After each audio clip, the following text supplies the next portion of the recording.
A court of fairies and fiction. Akafath Girls Podcast.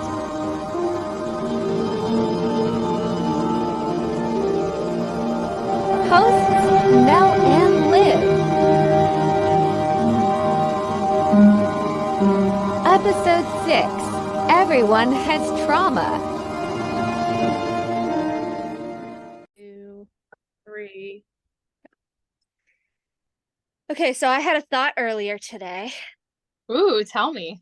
So I was thinking about how our whole thing with the Starborn and the courts and how, like, there's varying amounts of Starborn, like how we've said Tamlin, Helion, Lucian, maybe Thiessen, maybe someone in the Night Court. I don't really know yet. But if, like we said, Helion and Lady Autumn has a little bit of Starborn, and we think that Lucian's Starborn is pretty powerful, I just wanted to make note that we never see Lucian use his powers in this series. We see him heal, and I think there might have been a little point where they're fleeing Spring where he just kind of uses his fire for like the cave or whatever, but he doesn't, like, we don't see any major scenes of him using his powers like everyone else. Do you know, I have never thought about that until you brought it up right now. ever. So I was thinking, I'm like, is this her tactic for a big, like, High King reveal? Which I know everybody hates the High King plotline, but if you think about it, just going by, like, the stuff that's happened in Crescent City and the stuff that's happened in ACOTAR, and when Rhys said, like, no, I'll never be High King, and Amren says, okay, but the sword will choose another. Yeah. And that line has never left my head. Because I'm like, who else would it choose? It has to be Lucian. It has to be Lucian. There's It has to be nobody else Lucian. but Lucian. There's nobody else. There's nobody else. And I think she really hit the nail on the head with Azriel's bonus chapter. I don't think that she wanted him to seem like entitled and bratty or whatever, but she had to do some sort of scene where everyone underestimates Lucian, right? So aside from the scene in Akasif or Akaphas, where Cassian's like all hyped up for Nesta or whatever, and he's like, easy. Yeah, And then Cassian's like, okay. Yeah. Like, yeah. High Lord order, and he's an heir. Silenced him. Aside from that, I think it was a clue when Azriel was like, well, we both know I'd win the blood duel. Like, first of all, no, you wouldn't. I love you, Azzy. I love you, Azzy, but no, the fuck you wouldn't. Yeah. I love Azriel too. Love Cassian, but there's no way you would win that. I have to agree with you. So my take on it is I'm not a fan of the High King, but I do think that she's slowly putting little like Easter eggs, like she says, you know, with Amren suggesting it that there is gonna maybe be a High King like plot line. But I agree with you. I agree because we see it's just like little bits of here and there. It's little tiny clues that people would be like, oh, okay, that's cool. Oh, okay, that's cool. Like, just spaced out enough where you forget the previous one. Yes.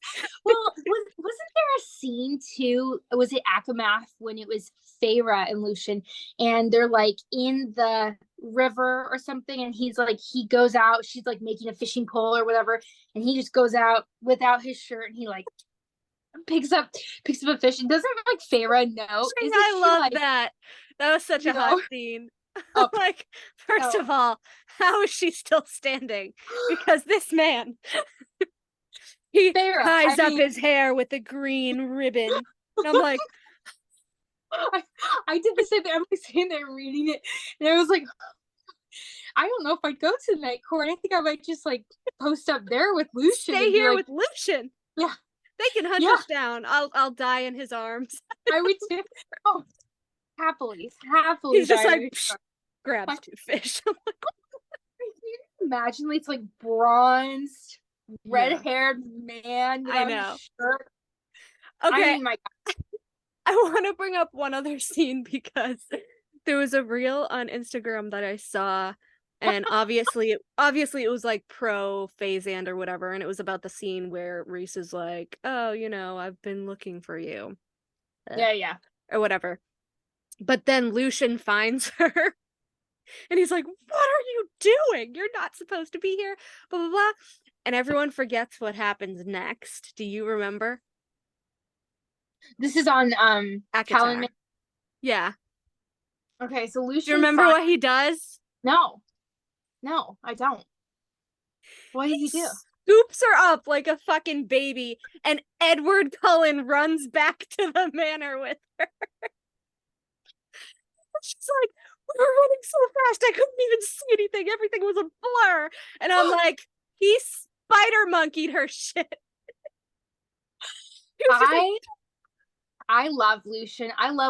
And all I want to say is that if anyone fucks him over, okay, I'm Yeah. just so curious. So, cause like I'm really torn. I'm really torn on. Can we just talk about the Elreal and Lucian ships right now? Oh boy. And- All right. We're All right. doing it. I mean, we don't have to, but I feel like we should talk about I'm it. way too passionate about this, but go ahead. Okay, so my first question to you is, are you an Elreal or are you an Lucian fan? And What do you think I am? There ain't no way Azriel is winning that blood right. Fuck no. Go get your own redhead. Okay, go back to your designated redheads. I love that meme. I saw that on the internet and I love that. From back to your designated redhead. Lucian and Gwynriel till I die. Yes. I agree, but like here's the thing is I'm really torn on Elaine. Like I know she's gonna be super badass. Like I can tell it. I've read it and like I don't like her. Worried. I know that everyone is like worried. I'm really not worried. I'm that confident. You're probably shouldn't be. You're that confident? Oh yeah. Okay, then let me ask you this. Why would she so heavily push Elreal? Why did she throw us off? Why is she giving us both elite? And there's none of Lucian. There's this horrible, she treats him like shit. Elaine treats Lucian like she though? shit. She gives him the silent treatment. And you want to know what? Nesta even says she's a wench for how she treats him. And if Nesta says it, you know it's that. Okay, so here's the thing. Maybe I'm just savage. But I don't see the silent treatment as mean. I just think that she is honestly going through her own shit and she doesn't want to deal with it at the moment. And I get it. As much as I'm like, oh, they're going to be so cute together. Just get together. Like, I appreciate a slow burn sometimes. And I think their sort of meeting and their sort of like mate bond and how it was discovered and everything, I do think that deserves a slow burn, because with everything that was going on with her and everything that was going on with him separately in their own lives, they definitely need time. And I don't think it would be a thing where they just get thrown together. Yeah. I find it interesting that of all of the people that she does a slow burn with Elaine and Lucian. I don't, you know what I mean? Like, I don't know. I mean, I appreciate it because it's very different. Yeah. Well, so we get in the cauldron scene, aside from Elaine's whole fiance thing with Grayson. Ugh, I hate that. I feel like SJM had to put that in because of her whole first love trope, how it never works out. I don't think that Azriel is a valid love interest, and I know I'm going to get so much hate for that. I don't think he counts as a love interest. I think whatever they have was very cute for a friendship. I know that he gave her Truth Teller to protect herself during the war. He brought her out to the garden, but he brought her out to the garden after Lucian said, bring her out to the garden like she needs sunshine. So that wasn't an Azriel thing. I know everyone tries to make it an Azriel scene. It's not an Azriel scene. It's a Lucian scene. because Mhm. he's like, get her out of this house for an hour or two, like she needs to get out, whatever, I don't care who she goes with. And then Azriel takes her out to the garden. So it wasn't Azriel being like, oh, she needs this, she needs that. It's Lucien saying that. And actually, when we get scenes of Azriel speaking about Elain, or he doesn't speak about Elain, he speaks for Elain. That's interesting. I've never quite thought of it like that before. Mm-hmm. Every scene he speaks for her, like she shouldn't be subjected to this, or she should do this, or she shouldn't do this. Like the whole thing with her wanting to scry, and he Yeah. was fighting her on it, like, you're not scrying, like she can't scry, she shouldn't be subjected to whatever. I'm like, so so the whole thing is like, okay, well, Rhys gave Feyre choices and Tamlin didn't give Feyre choices, but then these Elriel people who ship Phazand and who didn't ship Feyre with Tamlin are like, well, Azriel just wants her to be safe. Azriel just wants her to do this, but that's the thing. He's speaking for her. He's not letting her speak like Lucien does. Lucien knows that she's not in the headspace to deal with this. He gives her the space. He doesn't push himself on her, which that's bullshit when people say that he's pushing himself on her, because he never does. And actually, I've spoken to you about this. I don't believe it was on camera when I brought this up. If it was, I apologize to everybody, but I don't think it was when we were filming. But during, I think it was Akafas, before the solstice party and everything, Elain is making bread or treats or something with the wraiths, right? With Nuella and Caradwyn. And she does come out with like a tray or something, and she's asking everyone if they want food. And she does ask Lucien. She says, like, do you want an hors d'oeuvre or whatever she says? And he politely declines. And I find it hilarious that nobody notices this scene, because he's declining, so he won't accidentally accept the mate bond. She's offering him food in this scene. And I brought this up on Instagram yesterday, under someone's post, and someone goes, oh my God, why have I never ever thought of this? And I go, yeah, she was offering him food. He had to decline because he knows that she's not ready. Yeah. And sometimes I wonder if she did it on purpose, like if Feyre or whatever had a conversation with her and she did it on purpose, or if she really just had no idea and was trying to be nice. But there are scenes of Elain talking to Lucien, being decent with Lucien. She doesn't completely ignore him all the time. 24/7. I mean, she ignores him in front of people. Yeah, I read an interesting. Well, no, that wouldn't really play into it. I was gonna say I read an interesting theory that Elain and story is going to be the Swan Lake retelling. I'm sure you saw that too. And I thought originally that Elain, when I read that, I was like, oh my gosh, it does make a lot of sense. I could see it happening. He does kind of seem like he might have some feelings for Vassa to a certain capacity. Absolutely not. Where are people getting this? Where? Tell me what he says that alludes to this, because I am not seeing it. Feyre mentions it, and I can't remember if I think it's an Aquawar. She mentions that he found her, or that he was with Papa Archeron and they got her out of her deal with Koschei for the war. She mentions Papa Archeron there. That's true. But then do you remember at the end of everything, it's like he's sitting on a bench across from Vassa and they're talking, right? Yeah. And he's like, and laughing. And laughing and like having a really good time, a better time than he's had with absolutely anybody. And Feyre notes it. She goes out of her way to bring that up. And I think that's kind of an interesting thing. See, they equate to not completely, but they kind of equate to Elaine and Azriel for me. Really? You think Yeah. I could? Yeah, I could see that too. It's like the scene where it was in ACOWAR and I forget the whole context, but Elaine says something to Azriel and he like chuckles or something.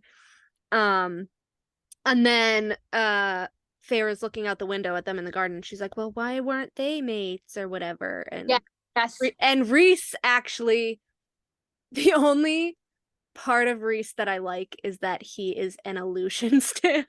He is. He's He so weird. is. That's the only part of him that I like. I love it. I know he is. And you want to know what I have to say about Rhys too? Yeah. Is I personally like him, but have you noticed that he always stands up for the mating bond? Always. And if there's one thing about Rhys, he will go to his death fighting and supporting someone else. Yes. Which I find is odd, considering his parents and Tamlin's parents. But back to Lucien and Vassa, that's what I equate to. I think it's a really nice friendship. Yeah. But you have to remember that, like, Feyre's point of view. Oh. I mean, can we trust sorry. her? She did say in ACOTAR that Nesta's shoes were shiny, and then in ACOMAF, when Cassian visits, they literally are riddled with holes. So can we trust Feyre? Yeah. I mean, but Lucien says himself.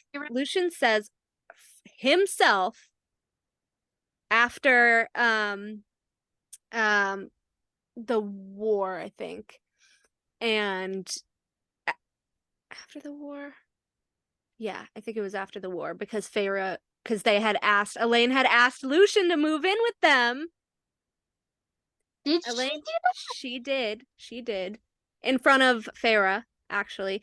Feyre looked at him and she like kind of nudged Elaine, and then Elaine's like, "Are you okay?" or whatever, because he was covered in blood. So she kind of sort of nudged her into initiating, but then she was like, like, "You could come back to the river house," and he was like, "It's okay, like I'm staying with whatever." But he says to Rhys and Feyre, because they're like, "Oh, like how's Jurian, like where is he gonna go?" Like, and Jurian had told them like, "Oh, Vassa gave me a place in her court to stay." And so then Lucien comes back and he's talking to them and he's like, "Oh yeah, Jurian and Vassa are at each other's throats as they like to be." So I was like, they're in game. They're the two humans that SJM cares about. So you're telling me she's not going to put the two humans together? I don't know. I mean, I don't know. I'm very thrown off. Who else was at each other's throats as they liked to be? Who? Your favorite ship. Oh, Nestian. My favorite. They were at each other's throats. That's why I'm like, Jurian and Vassa are the human Nessian. Yes, I love that. I don't know what it is about Nestian, but oh my god, I just can't get enough. I love him. And Lucien is like their, I don't know, Gwen or Emery. I feel like he just goes back to that cottage and he's like, "Fuck, it reeks in here. Like, what the fuck?" And they're like human, so they're like, "Sorry, face senses." Like, I love it. I absolutely love it. You know what? Where I wish I was the fly on the wall when Eris, Cassian, Lucien, and Vassa and Jurian were there at the House of X. I was like, I wish I was in that meeting so bad. I want to be there. I want to know what was Eris and Lucien talking about, because I know. That's another thing. That's another thing with Lucien. We were cheated out of a scene with him and Eris. We were cheated out of 2 scenes with him and Helion. I want to fucking see this family together. It's so funny because she really doesn't, like, I can't tell if this is purposeful. Like, you kind of hold back best for last. Like, you're going to be shocked by Lucien. You're going to be shocked by Azriel. You're going to, you know what I mean? I don't know. Yeah. Because, like, she's just kind of like stringing Lucien there, and it's really, really painful to read about. She's doing the same thing with Azriel, too. It's like... He is. with Asriel, she's doing the same thing. Like Gwen, Gwen, I like Gwen a lot. I really love Gwen, but she's a little. Watch your words. She is my spirit animal. Watch your mouth. I see Gwen in you. I see a lot of Gwen, like very much so. I don't know. I'm trying to figure out like who SJM's favorite characters are besides Phazant. She has said that she loves Lucian. Did she say that? She did. Actually, in the interview where she talks about ACOWAR, it was the ACOWAR interview after ACOWAR was released. And she said quite a few things. I feel like she has a pattern of like spilling things she doesn't really mean to say. Oh, yeah. And then she's like, fuck. But in that interview, they're talking about Phazant and obviously how Rhys helped her heal and all of that. And then they were like, what's going on with like Elain and Lucian, and what's going on with Nesta and Cassian? And she was like, well, you know, at first it was gonna be Nesta and Lucian that were mates. And she's like, that's what I planned. It was gonna be Nesta and Lucian. And, you know, there was flames on her dresser drawers. And then she's like, as I'm writing and I like get to ACOWAR and I know their personalities, and I realize like they would rip each other apart. She's like, their personalities would absolutely clash. They don't go together anymore. And so she's like, I was writing and I was actually very pleasantly surprised by Illusion. And she also said that once she got Nesta and Cassian in the room together, it was over. Like, it was them. She couldn't keep them away from each other's throats, stuff like that. And then she's like, yeah, like Elain and Lucian were like a very pleasant surprise that I didn't really like plan or anything. It just happened. And she said, but yeah, Elain and Lucian, like, they have a lot of healing to do together. But you want to know what? If there's anything I've learned, I hope that's true. I hope it, because I personally, I love Asriel. I do love Asriel, so it will hurt me if they're not together, but I love Lucian, like truly. But like, he already lost Jasminda. He lost his home twice. Thanks a lot, Farah. He just keeps like, she ruined his friendship with Tamlin. She ruined his friendship with her. Yeah. Because she's like calling him like whatever names, like when he's like, no, I don't want to live with you and your mate that threatened my mother's life. Yeah. Obviously. What the fuck? So it's like he's lost everything. Yeah. He thought Jasminda was his mate. Yeah. And everyone just sees that and they see it at face value and they're like, oh, okay, like, you know, whatever, centuries ago. But he thought Jasminda was his mate. He thought she was dead. Yeah. He didn't think he would ever get another mate. Yeah. So when Elain comes out of the cauldron, like, that's pure shock. That wasn't him screaming at her. Oh, that's so ridiculous that people say that. That we've been over this so much, and I just hate people for this. Did the time and place, Lucian. Shut the fuck up. He didn't yell it at her. He didn't yell it to the room. No. Honestly, he was just like, you're my mate. Like, he was saying it to himself. Like, he looked at Elain and he was like, you're my mate. But like, kind of saying it to himself, you know? So here's my thing. Do you think SJM, because it seems like lately she kind of goes back on her interviews, maybe like some of the things that she says, because I'm wondering if that's also a tactic though. I can't tell. She says that she changed, like as things progress, like things change, blah blah blah. So a lot of people have been saying originally it was Lucian, but now it's progressed to Elriel. You don't think so? Yeah. Well, because first and foremost, she's a mate bond writer.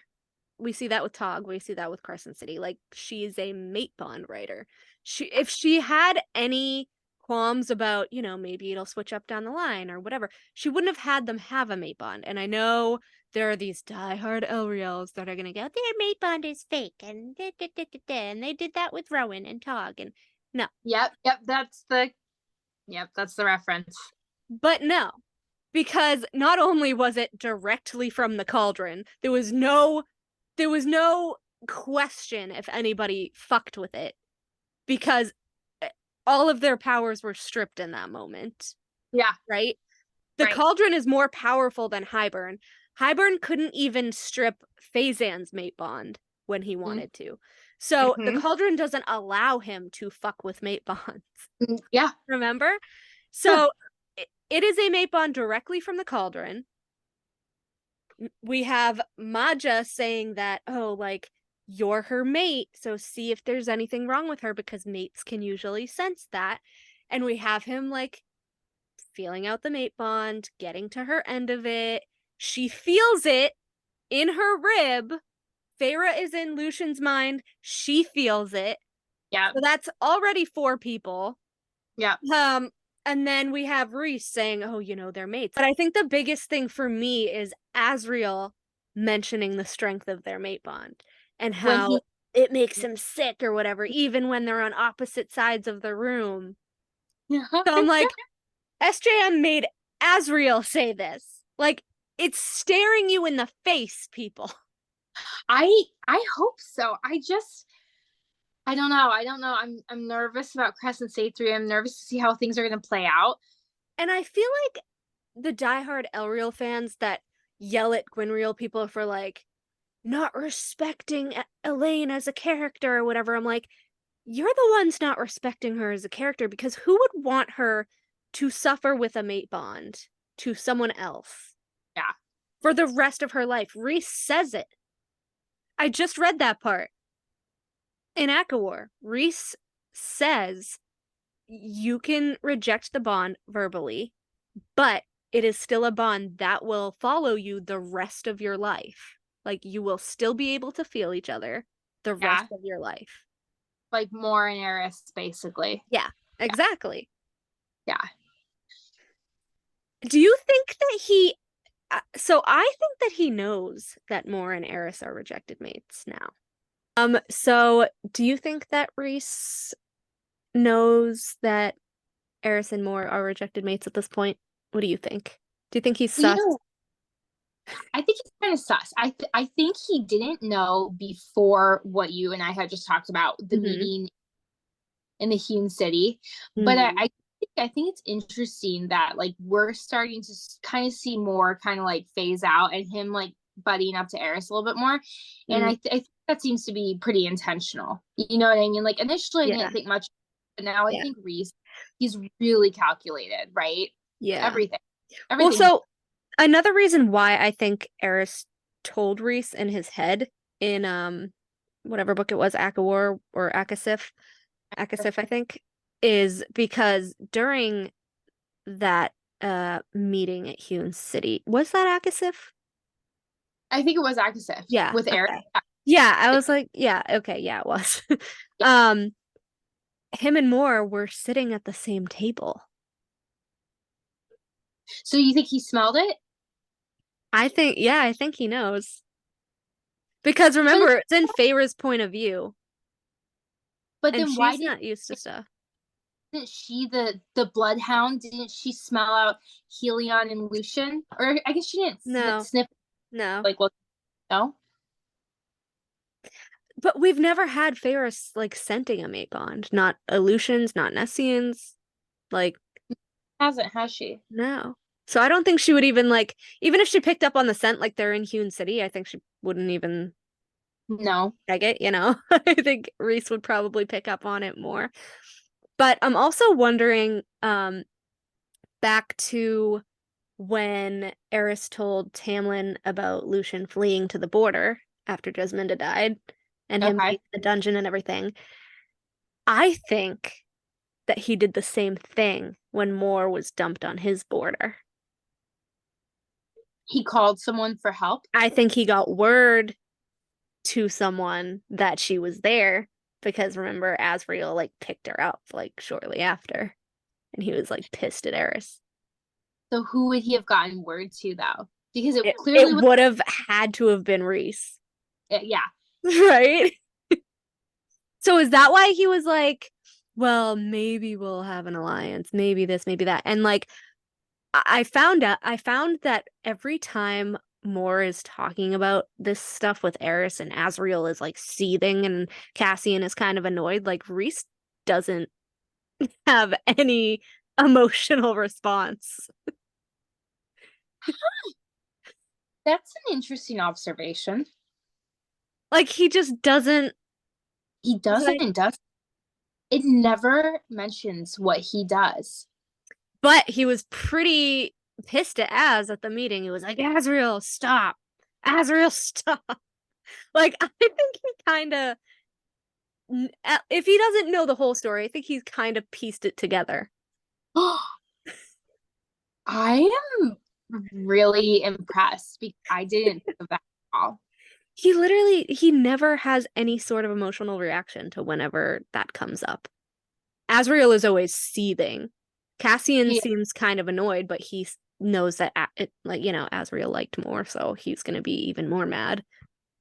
And he was pissed, but like, there's nothing from Rhys, and that's your cousin. That's your cousin. Why not tell Asriel and Cassian? Why not give them the truth, right? Well, because again, it's Moore's truth. Like, she has to tell everyone. I don't think that he knows that she's gay, but maybe he does. I mean, and like Eris, that's probably why he's not telling everyone, because it's really not his place to tell. Because the whole story is intertwined together. Like, that's the whole reason that she would have rejected him, and the whole reason they would have planned this whole tear apart the engagement thing. Like, yeah. He's just like neutral. I'm like, what? It was always weird. I never ever picked up on that. I think I was so focused on Az and Cassian that like I didn't even mark what Rhys was doing. Yeah. Yeah. But that's like I get that it's Moore's truth, but like also like have a conversation with your brothers because they're your brothers too, you know. Especially with Az, like I don't know, I feel like they kind of failed him because he likes Moore. Oh yeah. He loved for 500 years.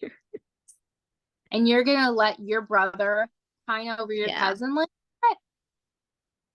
Amren does say he's a sneaky bastard, so he has everything just tucked up in there for the perfect opportunity to just, whenever he needs it.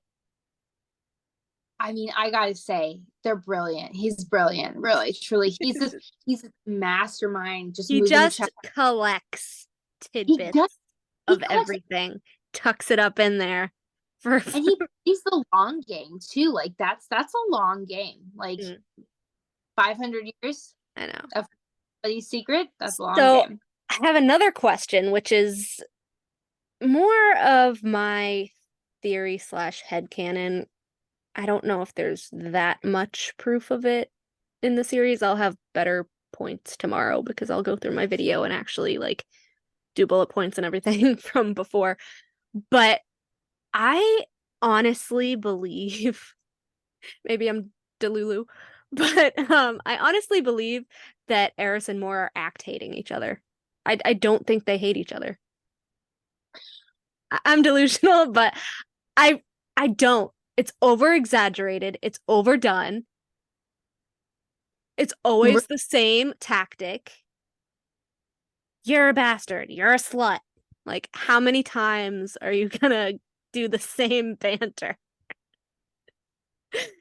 That's really interesting to see that. What a fresh take on them, because to me, right? But then again, I'm digging too deep and stuff like that. I'm like, oh yeah, they genuinely each other, but no, it's the same type of insults over and over and over again, right? Mm-hmm. And it's always in front of people. Oh my god. Does she now here's the kicker. Okay. Do they meet in Valahan first? Holy no, I'm not talking about like a sex holiday. We know she prefers females, but since Eris is allied with Rhys and she's doing research on stuff in Valahan, and Eris seems to have a lot going on behind the scenes. Don't you agree? Wait a second. What if Eris was that thing in the woods that was watching Mor, and they meet up at her fucking country house? It wasn't anyone, it was fucking Eris, dude. Eris, dude. Because remember, Cassian says maybe Eris is more like his bloodhounds than anyone ever thought.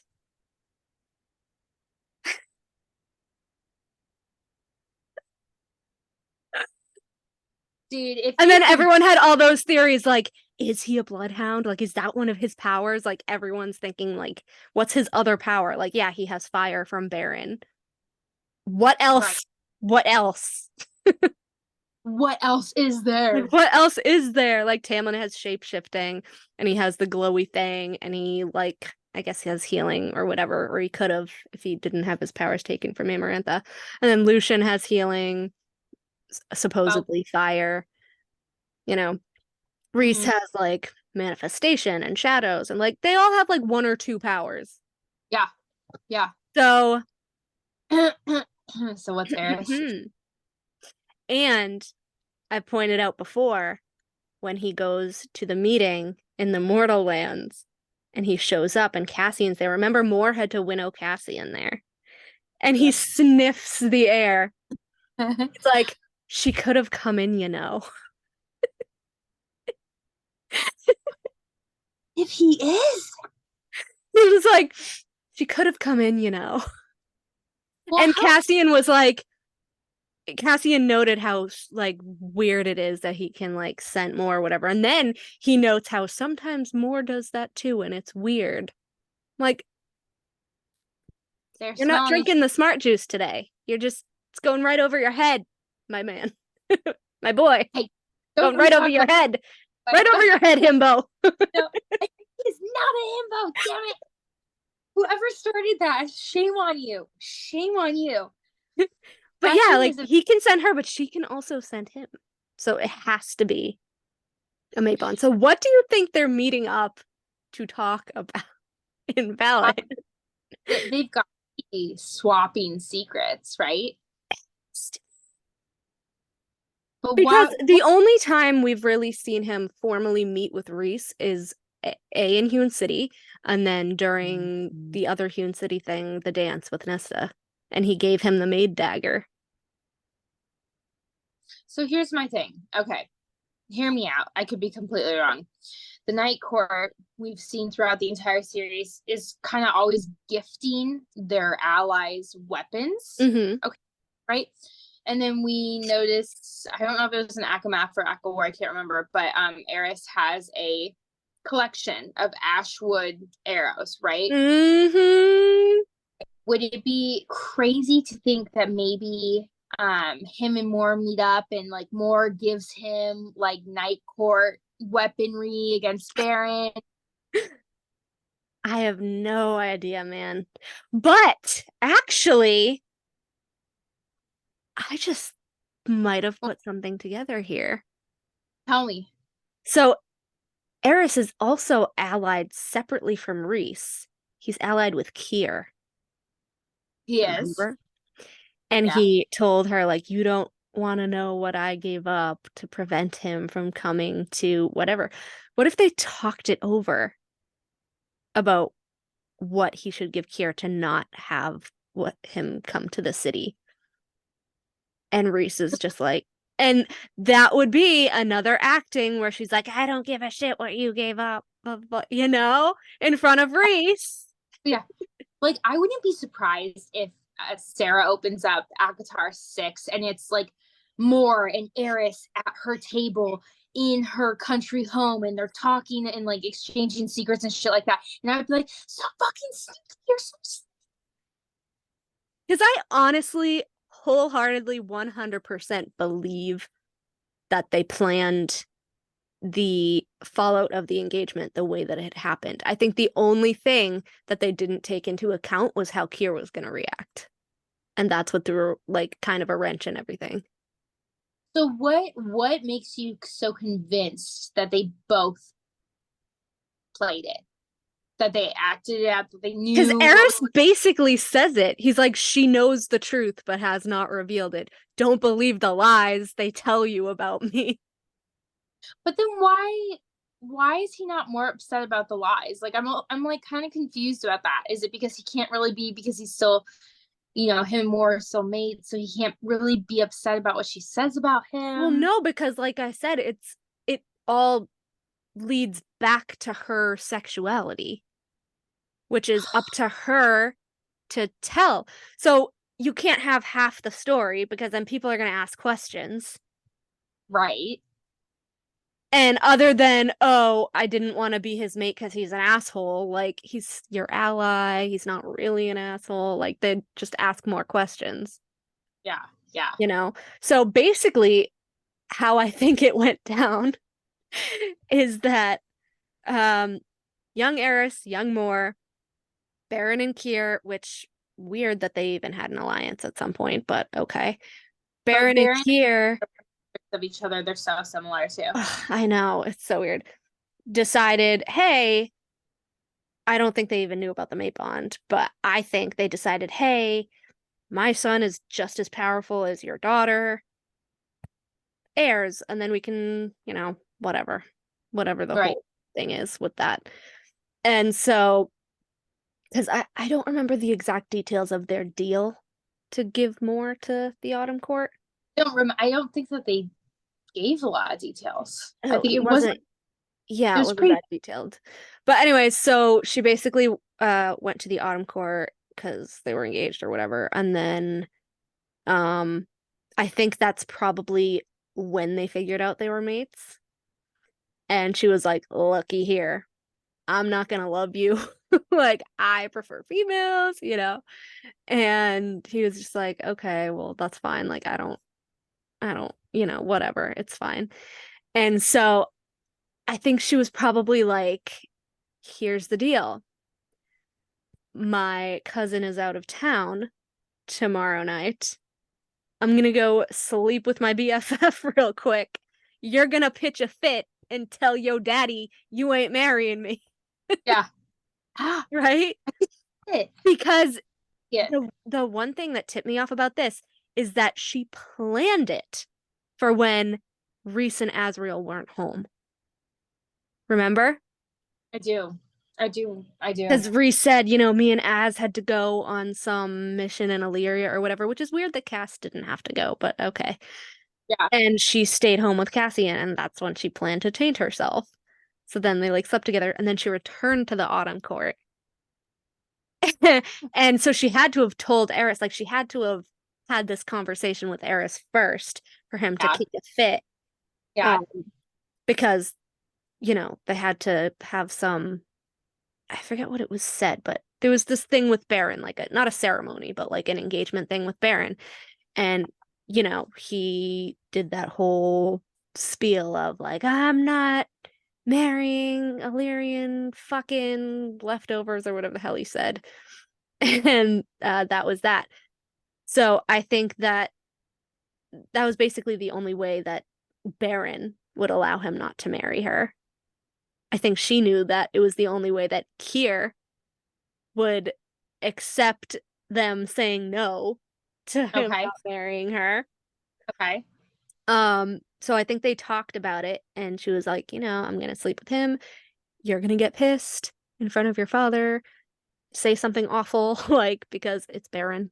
Obviously, you have to be mean for Baron or whatever. But I don't think she accounted for her own father, and I think that was the miscalculation there. Yeah. Because Kier was pissed. He was pissed. We didn't, like, Baron was pissed, but we didn't really hear, like, what the fallout on Eris's side was, of course. Right. You know, he obviously went through it. He's like, you don't want to know what that cost me. Like, again. But No.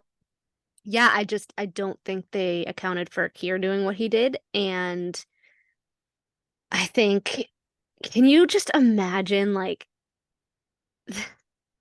his reaction to his mate like bleeding out on his border and he can't physically help her? Like he had to make a choice. He did. He did. You know what I like, what I can't help but be like irked by with Yeah. more is that she threw Cassian under the bus. Right? Like, you kind of like, that's kind of crappy. You gotta throw, like, I'm thinking about Eris more, but like also because I love Cass, I'm like, well, use my baby. Like, why? For, To be fair, she did tell him what it was for. He was like, all right, let's fuck. that's just, okay, I'll help you out. Oh, Cassie. I'm more concerned that he said yes, knowing that Azriel liked her. Actually, that's That really, was mean. that was mean. That was kind of awful. that was pretty terrible. Yeah. Cass. Fuck, man. Fuck, man. I don't know why. It's so funny because like I just love him when I think Yeah. about it, but then when you look at his actions, you're kind of like, dude, that was kind of shitty. I told you. Dude, that was really like, that wasn't very cool of you, Cass. But like, yeah, and I will say this over and over and over and over and over a million times more on this podcast, but yeah, I just fucking love that scene when Cassian is actually drinking the smart juice and is like, you're not a bad male, Eris. And then he's like, you're just a coward. And it's like, do you wouldn't want to get murdered by your father. Like, he's trying not to get killed here. oh no, He's doing what he can, bro. well, I also find it interesting though, because in Silver Flames, right, like in the kind of the book, we have Cassian and Eris, and that's like the huge like dynamic there, and he's sitting at before the infamous table scene, he's sitting at the table like drinking wine because he's upset by what Eris said to him and like upset by their interaction, and like smugness really bothers him. But then so he's upset by him, but then by the end of the book there's some revelation that like he's suddenly a good male. Like you pick that up. Like, I don't know, I'm a little confused by that. I'm a little bit confused because like at what point did Cassian look at him and be like, that's a good male? Maybe it was that's a good male. right? My theory on why I think that happened, so we won't get into that one right now. Your theory, and you don't like that one. But I don't know. I think, I mean, he has to know that Eris stopped Kier from going to Valaris.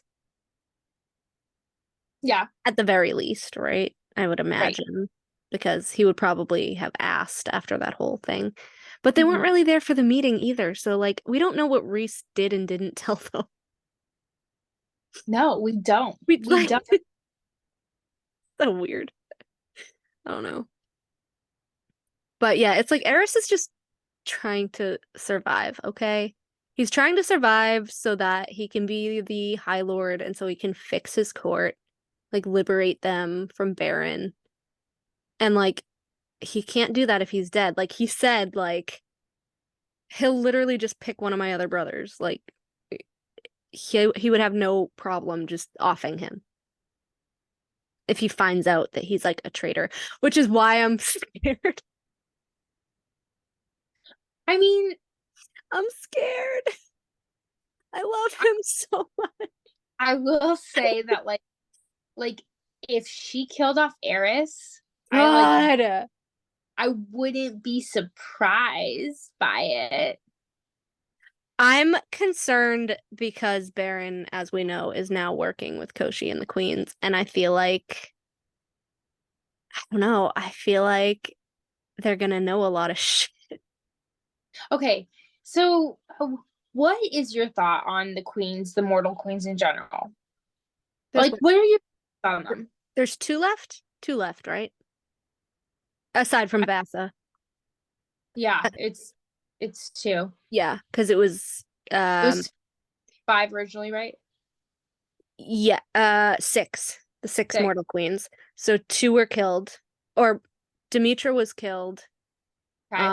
And then Vasa was cursed, and then Right. we had Brielin, and were there 4 more? Oh, There there was must like be. a one, right? Oh, Um, I know there were 6 queens, so Vasa, Brielin, Demetra, who's dead. So there must be 3 more. yeah. Um, Okay. which What? I think it's very concerning because they were dropped in the cauldron, so we don't know what powers they have. Were they all dropped in the culture, or was it just Breland? Because my understanding was it was just that one Breland that was put in, and then they saw what happened to her, and they're like, "I'm not getting in that shit. I'm not going in the cauldron. You can't make me." I thought they all tried, and I think I thought that Brielin was just the only one that got turned into a crone because she was like pissed at, I don't know, whatever the hell she was mad at Nesta for stealing Oh, something from really? I did not know that. So Nesta stole something from the cauldron, and then Brielin was next, and so in retribution it turned the queen into a crone, and that's Yeah, why she hated Nesta. but I don't think that the other queens went in after. We'll have to look it up next time for Hmm. our Yeah. podcast. Hmm. Um, But either way, they are pulling the strings with Koshi. They're allied with Koshi, so they have his protection at the very least, right. which is scary because he's literally deathless. Um, but that makes me concerned for Eris because Baron is now allied with Koshi to take out the courts. Which, what do you think his end game is there? Just power? There's got to be more to it. I personally think it ties into Crescent City. I Yeah. think that somehow it's going to tie into the Autumn King, but I don't know That's what what. I thought, but everyone's like, no, Koshi's gonna be the next Akatar book. It's not gonna be a Crescent City thing. But my only thing with Koshi just staying strictly Akatar is he doing this to see if Koshi can destroy Lady Autumn's mating bond with Helion? Why do you say that? Because she had been having an affair off and on. We know he was pissed about it. We know he can't prove that Lucian isn't his. But how would Koshi be able to? He's 15,000 years old with unknown powers. He was a god, like, wasn't he like a god, like, yeah, he was a god, like, first created by the Cauldron or whatever. Hmm? Because he was the older brother of the Weaver and the Bone Carver, who are death gods. Possibly. Unless, which almost hurts me to say, unless he just wants petty retribution in the form of Lucian dying. Or in the form of Or healing. Helion. Or in the form of Helion dying. Yeah. Like, no competition. Male pride. Huh. Yeah. Yeah. Right? Because, like, he technically humiliated him. Like, everyone technically knows, right? Or both. Interesting. It's interesting too because I know that you and I have briefly talked about this, that people have been theorizing that Koshi is actually the astronomer in Crescent City. Have you kind of noticed that? Or I know that Yeah. you and I do think the similarities are creepy. And it's plausible. I mean, he does have all the women in the tubs and the weird fucking I don't know. you read the tank scene yet? It's creepy. I read some of the scene where they were just in the bathtubs, like kind of like husks and but at the same time, Koshi's like bound to his lake. So is that like He is. He's bound. I guess he does can't he really. have like an underwater like city? Like is he like That's what I'm trying because to figure Healing out. City is under a mountain. There could be like an under the sea city. Therian. We know from Therian. That was actually really cool. And I'm excited because remember was it the Ocean Queen or whatever? The Did you Viper, read- not Viper Queen, the River Queen. No, there's an Uh, ocean queen. There Okay. is. I'm not telling you anything anymore. Bitch. This is it's good. It's good, and I'm intrigued by this character, and I want to like read more about her, but I'm not going to spoil it for you. I just had an idea. But What if Koshi's Lake and Therion's River thing, like, there's like underwater tunnels? oh yeah. And Well, what if the River Queen wanted Sophie Renast because she's a Thunderbird and maybe she could open the whatever underwater portal or whatever the hell it is? yeah. There's definitely something about the Thunderbirds. Now, let me ask you this though, or let me tell you this. Remember how you and I were talking about how the gods it said that they could be in multiple places, multiple Earths at the same exact time. So that Or, would you be know, Koshi. So that would be Koshi. So Koshi could be in Akatar With his astral projection. at his lake, but also Physically be at his lake and Yeah. mentally somewhere else. study at the Crescent City World. I don't know. Maybe not. I don't know. But it was weird when they were describing Koshi, right? Like he was like Mhm. black shadows, right? Isn't that what they said? That's a whole other thing. Am I just getting in way I too deep know, in- I know that he was talking to Cassian in Silver Flames, but I found that extremely weird because his shadows and Azrael shadows seem like the exact same thing. Yeah. As do similar. Cormac's. Now. I know. So is Koshi, as gross as this might sound, but could Koshi be like the father of the Avalon Fae? That's what I'm wondering. I'm thinking about. Because somewhere along the line, right, technically, an Avalon Fae could have had a kid with an Illyrian. Yeah. Down the line, Azrael got all the powers, Mhm. you know? Because you think like what's Az's tie to the Dusk Court? Because obviously he has a tie. So, Right? another question for you. Yeah. We know Azrael's mom is alive. How do you Oh, I'm think sorry. she's gonna tie into this? Because I know, SJM is waiting to drop the mom bomb on us for Az. I love that. I love that it's the mom bomb. Nobody can tell me that that's not who he visited in Akafas, because that's exactly who he visited. Even Reese was like, give her a present for me. Like, here's the present for her. What other her?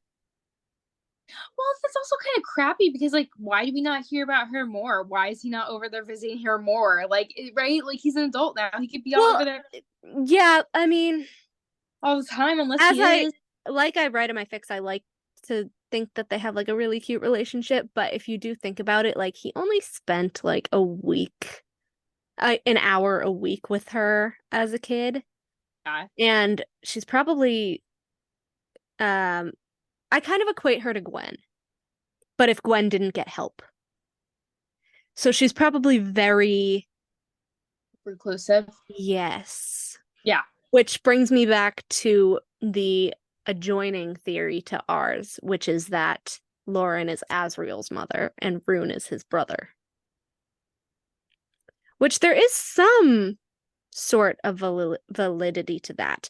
And I only say that because if you think of it, which I know we got off track about Eris, but if you think of it, To him.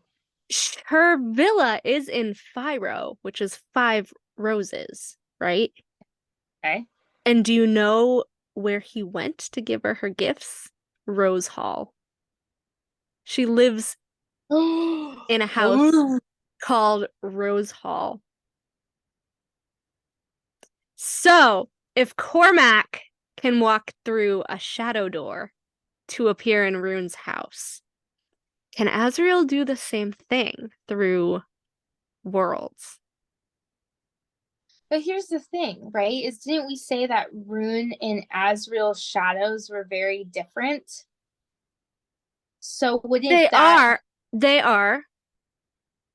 But again, runes could be watered down. And I mean, he would have a different father, even if it's Einar, even if it isn't Einar, like it would still be watered down if they didn't have the same father. but how would she be living in two different worlds then? Right? No, well, I'm saying that Azrael can go through his shadows to the other world, and he's just not telling anyone. I think Reese probably knows. Did you oh you didn't I like I told you. I read the end of Crescent City, okay? Because I couldn't wait. Because I was anxious. So I read it. So And I shit you not, like with the whole Moore thing, Reese has no fucking reaction. Like, who the fuck is this alien from another world speaking a completely different language, right? And And Reese- Feyre's question is like, "Oh, what's your name?" And then his only reaction is like, "Hi, I'm Reese." Like, what? do you think Reese told Feyre, or do you think this is like all new to her? What's I your don't name? know.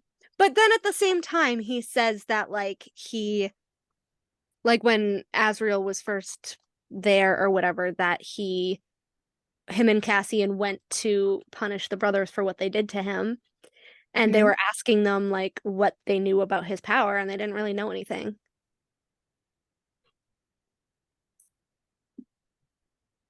But do I they? But Reese is a fucking Daemati. You're telling me he didn't go into their heads to make sure they didn't know shit? You're telling me Azriel's Illyrian Lord Daddy didn't know shit? Oh, this is tough. This is tough. I'm like, And I'm honestly, wondering if the whole reason that Azriel's father picked his mother is if he is someone kind of like Einar. Like a little, like, he's an Illyrian lord, but like, what else are you gonna do? Do some experiments, blah, blah, blah, blah, blah. And I know he had like a wife and whatever, and she was a raging bitch, but maybe he's like, she's a raging bitch, you know? not like that. And then Yeah. he picks the opposite. Well, Yeah. okay. So I'm truly stuck on this Azriel. Lauren is Azriel's I son. know it threw me off because I saw someone, I think it was on Tumblr. They were like, what if Lauren is actually Azriel's mom and Rune is his brother and Azriel can walk through worlds or whatever. And then I was like, Hmm. Spring Villa, Five Roses, Rose Hall. Hmm. Hmm. Hmm. Hmm. I would still prefer that she was Reese's sister. I would still prefer that she was Reese's sister too. There was another one. There was another one that said that she was Reese's sister, but Azriel's mate, which I don't like because why are we putting him with everyone? Can we stop? Gwen's gonna be his mate. Shut the fuck up and deal with it. Okay? You know what's funny is I saw that one and I Pissing me off. like I could see it. I could see it because Reese was super pissed in the Silver Flames bonus chapter. Like he was angry at Azriel. I've never seen him treat his brothers that way. Well, he had a brawl with Cassian in the front lawn, okay? So, True. He did. a literal brawl. He did. He did. He And also, what was that about again? I don't remember. It was about the mating bond, wasn't it? Like wait, am I With Nesta? Was that what it was about? No, it was I thought it was when Reese and Feyre first mated and Reese was like, I gotta get off some of my steam. Like he was like really aggressive and like Oh, I just Feyre, right? Like, am I wrong? And he was like, I don't let's go. like Akamath. I don't like Akamath either. In I fact, like read it, but I like skim it. I've read it 10 times and I'm like, I don't really care about Reese. Well, because I was like, yes, bro. I hope Cassian wins. Beat the shit out of him. they were both But- bloody by the time they Yeah. got done. They Yeah. were both like up. But I like feel like Reese is so mean to Azriel, like all the time. Like he treats Cassian like a brother. I don't ever see him treating Azriel like a brother. it is funny. I do feel like It's Azriel, awful. yeah, I feel like he gets shit on a lot. You know By what I mean? Reese, and like for what? But also like by everybody. Like by Moore, by Feyre, like Ugh. I don't know. Fucking come sit, Azriel. Come sit, Azriel. Shut the fuck up. Oh, I hated that. That was so demeaning. And like so here's the thing is if I were Azriel, I feel like I'm I would have blasted her. yeah, I'm like hundreds of years old. You're fucking 19. You're talking to me like I'm a dog in front of all these God. I know. Yeah. years. And the fact that he just did, he's such Oh a my good boy. But kills me. he has no self-esteem. That's his problem. I love him though. He's just Everyone's like, oh, he's all entitled. He's all entitled. He's all entitled. Did you see the post that I put up today? No, I didn't see it. You want me to read it? Yeah. Can I read it? Of course. I'm gonna read it. I don't know if you're a part of the Aleutian Gwynriel group, but I am. I am. And it's called A Court of Song and Sunlight. Gwynriel and Aleutian. All right, so I'm gonna read this. Yeah. So I just put, I've seen a lot of people bashing Azriel for feeling entitled to Elain in the bonus chapter, but I don't think that was ever it. Firstly, he never said he was entitled. Reese assumed that he was entitled. He's like, you're feeling entitled then. Blah, blah, blah. He was a total ass to him in that scene. He was. Regardless of who you ship. Like, he was still a total ass in that scene, even if I kind of agree with him staying away from Elain, but still. But putting together everything that we know about Azriel, yeah, I don't think it's actually entitlement. This is what I wrote. I think it's naivety and panic. You have to remember that his deep-rooted trauma stems from being cast out and unwanted, ignored, and made to feel like he doesn't deserve anything good. He was trapped in that dungeon, like pitch black dungeon, for the first 11 years of his life, only allowed to see his mom 1 hour a week, only allowed out of the dungeon 1 hour a day. Like, what does that do to someone? He couldn't fly either. They wouldn't allow him to fly either. I think the whole situation put his headspace back in the dungeons, unable to fly or be with others. I think his brothers being happy while he is lonely makes that PTSD kind of close in on him. I do love Az, and I love Lucien, but that scene was just painful to me because it seemed like he was so frustrated that he wanted to cry. You know, when you get like that feeling where like you're so mad that you feel yourself crying and then you just get even more mad at yourself and then you just say something stupid. So I think his was just like, why wouldn't she be mine? Like, why wouldn't the third sister, blah, blah, blah, blah. He's never had any one person that he could lean on fully. If you think of that, because Reese treats him like shit. Cassian fucked him over with Moore, the girl that he liked. So that's both of the two people that he was the closest to. Amren is kind of creepy to everyone. Moore is the one fucking him over. So it's like he has nobody just for him.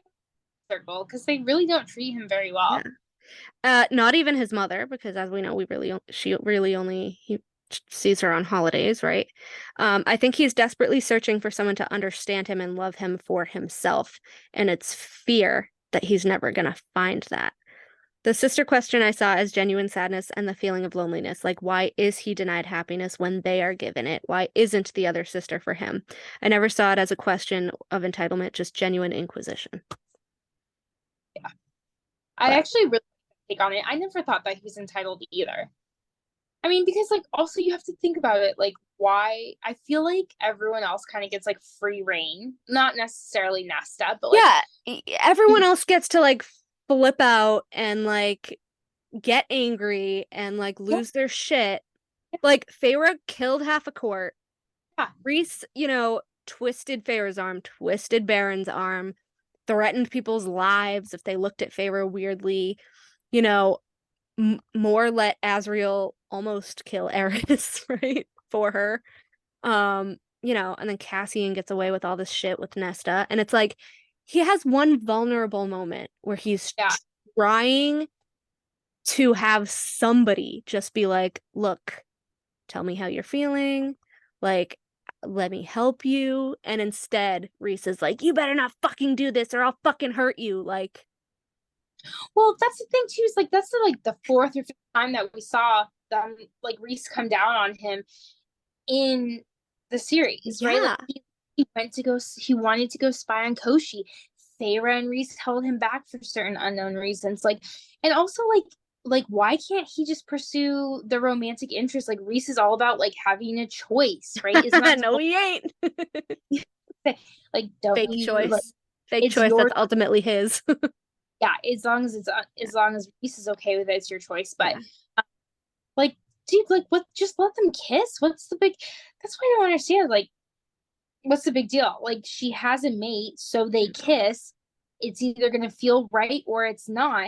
Like, yeah, I didn't understand that.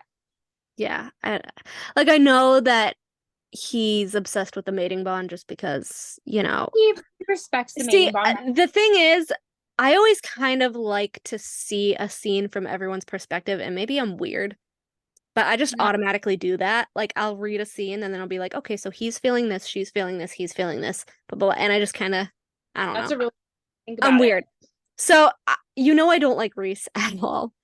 But honestly, in that moment, I think he saw Feyre and Tamlin. Yep.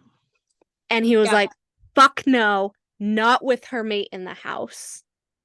Like, that's disrespectful.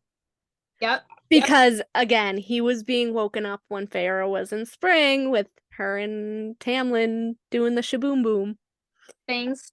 And, wasn't happy. So he knows that Lucien would have felt it.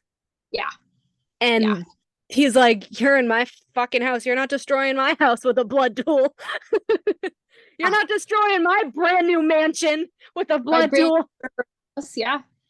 Yeah. With rooms. But also just the entire scene kind of bothered me anyway because of that. Like, just the disrespect. Totally. Like, you don't have to talk to him. He talks to him like as a child. Yeah. You don't have to be condescending and rude and just say what you gotta say. All you have to say is he has a mate. That's not right. Just be like, look, her mate's down the hall.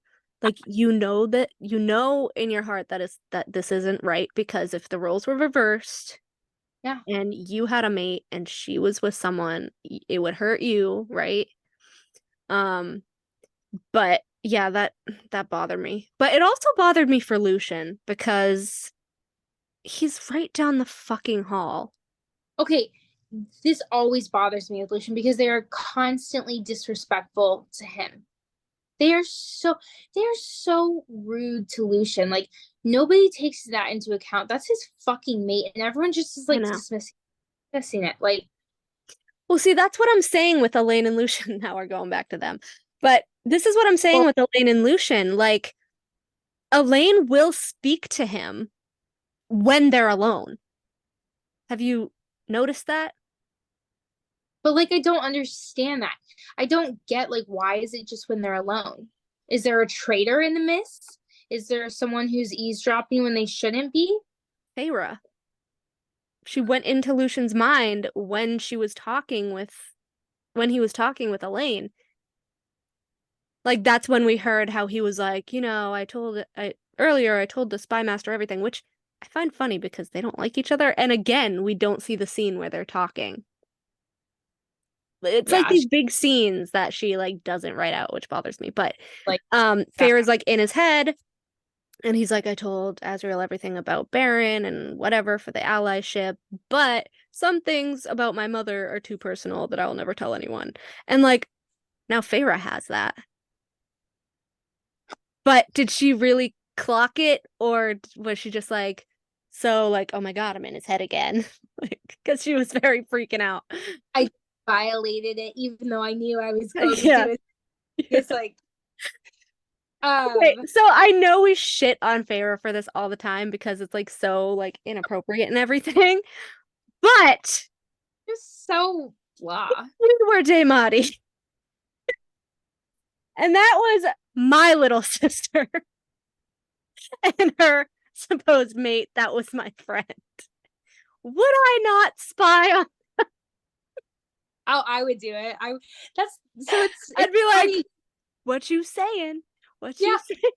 Oh, I'd be in there in a heartbeat. Are you kidding? I'm like, fuck Sarah, but then I was like, I would do the same thing. Well, also, sorry, I know we shit on Feyre too. Can we talk about how Feyre has no qualms about destroying the lives of like thousands of Spring Court citizens and like does not show remorse for that whatsoever?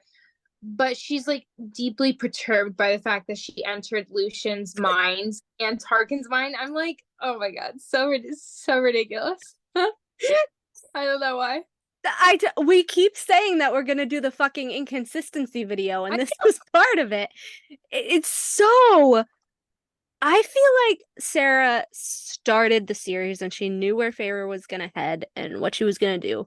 Somewhere along the line, it became Rhys's series, and Feyre just started acting like a appendage of Rhys, and not like Feyre. And like, I don't know, like what you just said, like she has no qualms about like killing people, but then she's like, oh no, I went into his head. But you have to remember, like, when she went into his head, she wasn't around Rhys. She told him after the fact, right?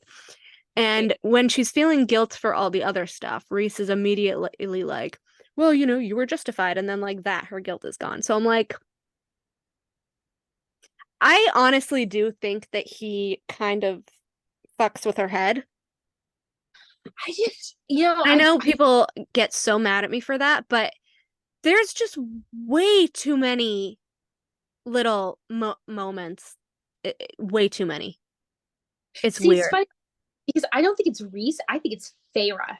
I think Feyre is. Feyre just doesn't remember the day before. Yeah, Feyre. I don't see Rhys. But no, because it's literally memories that she lived. Even the under the mountain thing, like I told you, when she was like in ACOMAF, where she was like, you know, like he crawled for me, and then literally 2 or 3 chapters later, he didn't even crawl for me. What? True. It's weird. It's weird because someone was saying, because like initially, like people are like, oh, it's just SJM's like writing inconsistencies. But then we were thinking about like she has editors that like go through this. You said that, and it's a consistent pattern of every time she's with Rhys talking about a key moment. She's always with Rhys whenever it's turned on its head. She's always with Rhys when that happens, and we see him do it at the High Lord meeting. We see him do it when she says the lands and people I'd laid vulnerable to Hybern, right? And then he like touches her knee, right? And in her mind, he's like, you know, don't give them what they want. Like, you're fine or whatever. And then what does she say literally like 3 sentences later? You and your priestess fucked over your people. I'm like, what's going on in your head? What is happening here? Who are you? I mean, I will say, I do think that's very plausible. I do think it's plausible because my hatred. And it's always after he's like, oh, don't feel guilty. Oh, like you shouldn't give them what they want. Oh, don't blah, blah, blah, blah, blah. What? Or he's just very, very good at gaslighting, which we also see, which I'm going to get so much hate for this, but has to be said. He is the #1 gaslighter. I give him props for it. He's very good at it. I actually do think that Rhys is a gaslighter. He's a very good gaslighter. And everyone's always like, well, give us an example because we don't believe you. And my top example, the Book of Breathings. Getting the Book of Breathings, because what does he tell her consistently before she gets the Book of Breathings? You're the only one who can get it because you have Tarquin's power. You're the only one who can get it because you have a seed of his power. Or you have a seed of Tarquin's power, like you can use it to train. And it's like, And she's like, okay, but like, what if I can't or whatever? He's like, it's fine. We'll find another way to like win the war, but more people might die. Like, so either she does what you want or she's the reason people get killed. So, okay, I also want to mention to you something real quick before I forget. And I like that. Have you noticed when like push comes to shove or when like some serious shit happens, like Reese is never there. Yes. That was the next thing. Like, okay, the Book of Breathings, remember he like was supposed to be like taking out some soldiers or something. Something happened. I can't remember what. I fight with people all the time when they say that Tamlin is worse. I go, okay, Tamlin's worse, but he saved them from the Hybern camp. Where the fuck was her mate when she's screaming down the bond in pain? Does he show up? No. Which reminds me of him not showing up for his mom and sister. And also reminds me that he didn't show up when the Adar came and Feyre was defending the rainbow. Yeah, he didn't show up then with his wings. Like she was like screaming down the bond and she's like, I could feel the dark power coming, but didn't come in time. Didn't and then come. In the Weaver, he's just like sitting up in the tree like like laughing at her. What the fuck? Tamlin would have never, like, we know this. She screamed once for the Naga and he was fucking there. Oh yeah, he was there in a heartbeat. So he's consistently not there. He's consistently douchey. He is. He's a gaslighter. He's a weirdo. I mean, do you think that's intentional or do you think you and I are reading too far into it? No, I think he's a fucking sneak and a snake and I don't like him. Not only that. See, we're gonna get so much hate for this video. I know. I'm telling you. I'm just gonna say it because we need an easy. I know we kind of touched on this slightly last time, maybe, but the theory that they might not actually be mates. Remember, we had that kind of little discussion. So he said that he could feel her and Tamlin, whatever, when she was in spring, but she had the tattoo on her hand too. So was he feeling it or was he like feeling it? Creepy. And that's why he was so pissed. Like, what the fuck? But there's that, and then there's the thing with like the wedding, how he's like, oh, you were yelling down the bond. But those could also be just consistent with him having a Daemati bridge with her. It could be something related to her dying and coming back and not really a mate bond. Because when she almost drowns with Amren, he doesn't show up until like after the Wraiths save them. And he's like, I had no idea you were drowning. How the fuck do you have no idea she's drowning? It was weird. How? You can feel her having sex, but you can't feel her drowning. It was weird. Can't feel her drowning. Can't feel her screaming as her wings are getting shredded at Hybern. Can't feel her dread when the Adder shows up. Like, why is it? Are you picking and choosing on purpose? And then I have the whole fucking argument from Reese Stands on Instagram, how he's like, well, he can't always defend her because she needs to learn how to defend herself. Yeah, I was gonna say that. Okay, but if this was Tamlin, would you flip out about it? You bet your ass you would. Yeah. You were mad at Lucien for not showing up for Feyre during the Naga, but they're fine with Reese letting her try to defend herself 500 times, almost getting killed. It's really weird because it's like this feminist standpoint. Don't even call. But it's not at the same time because like I don't know. He's not a feminist. He's not a feminist. He's not a feminist. Like, I don't think not being there when your mate is in need of you, that's not like a feminist thing, as in that's like not a girl boss. Yeah, you're doing like she was legitimately dying. Yeah. More than once. Did you see that theory online where was it you and me talking about this? And I can't remember if it was on Facebook, but like when they were doing the show for ACOTAR, like Hulu. You remember this? I don't know. I don't know what you're gonna say right now. So somebody there was like the synopsis of the show, of the TV show that Sarah was working on. It hasn't even been out. We don't even know if it's still in production or not. Got on the internet, and there was some interesting wording on it, and it said this 19-year-old girl, blah blah blah, whatever, and it goes down to her and her mate, the Beast, alluding, basically saying that Tamlin was her mate. That's the best typo in history. So someone went did it really? I shit you not. I should have taken a picture of it. Someone went on, because the person that obviously works for Hulu and Sarah J. Maas, right? Okay. So, and they intentionally wrote that Tamlin was her mate. So they were either A, provoking the fandom, B, they are mates all along, and Rhys is a little sneaky sneak. Or sneaky sneak. Or C, they have absolutely no fucking idea what they're talking about, and it was not proofread whatsoever. So I think we've basically thrown out the ideas of like separate videos for separate topics, but like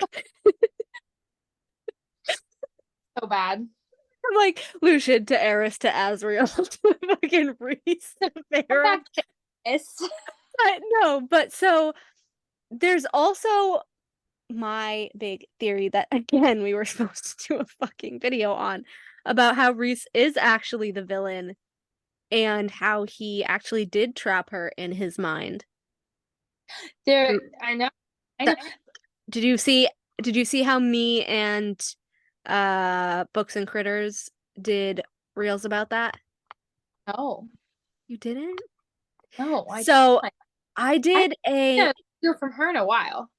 Okay, so I did a reel about it's like that Under the Surface song, or like Below the Surface, Under the Surface, or whatever, like going in someone's mind. And so I did that about how Rhys trapped Feyre, or like held her mind from the moment in the dining room scene in ACOTAR. Yeah, I remember that. And so I did a reel about that.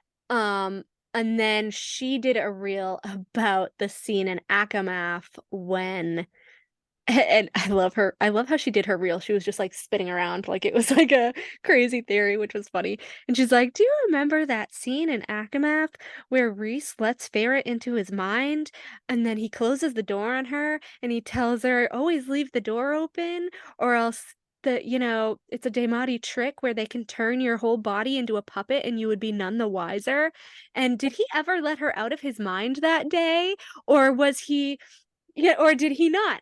And so I think of that reel all the time, because if you think about it, there is the scene after that, which people pointed out, which were like, no, like, she saw the flash of light and she exited his mind or whatever with him. And then they had like a whole discussion. And I'm like, but did she? Or did he put that in her head? Did she exit? Or did he make her believe that she exited?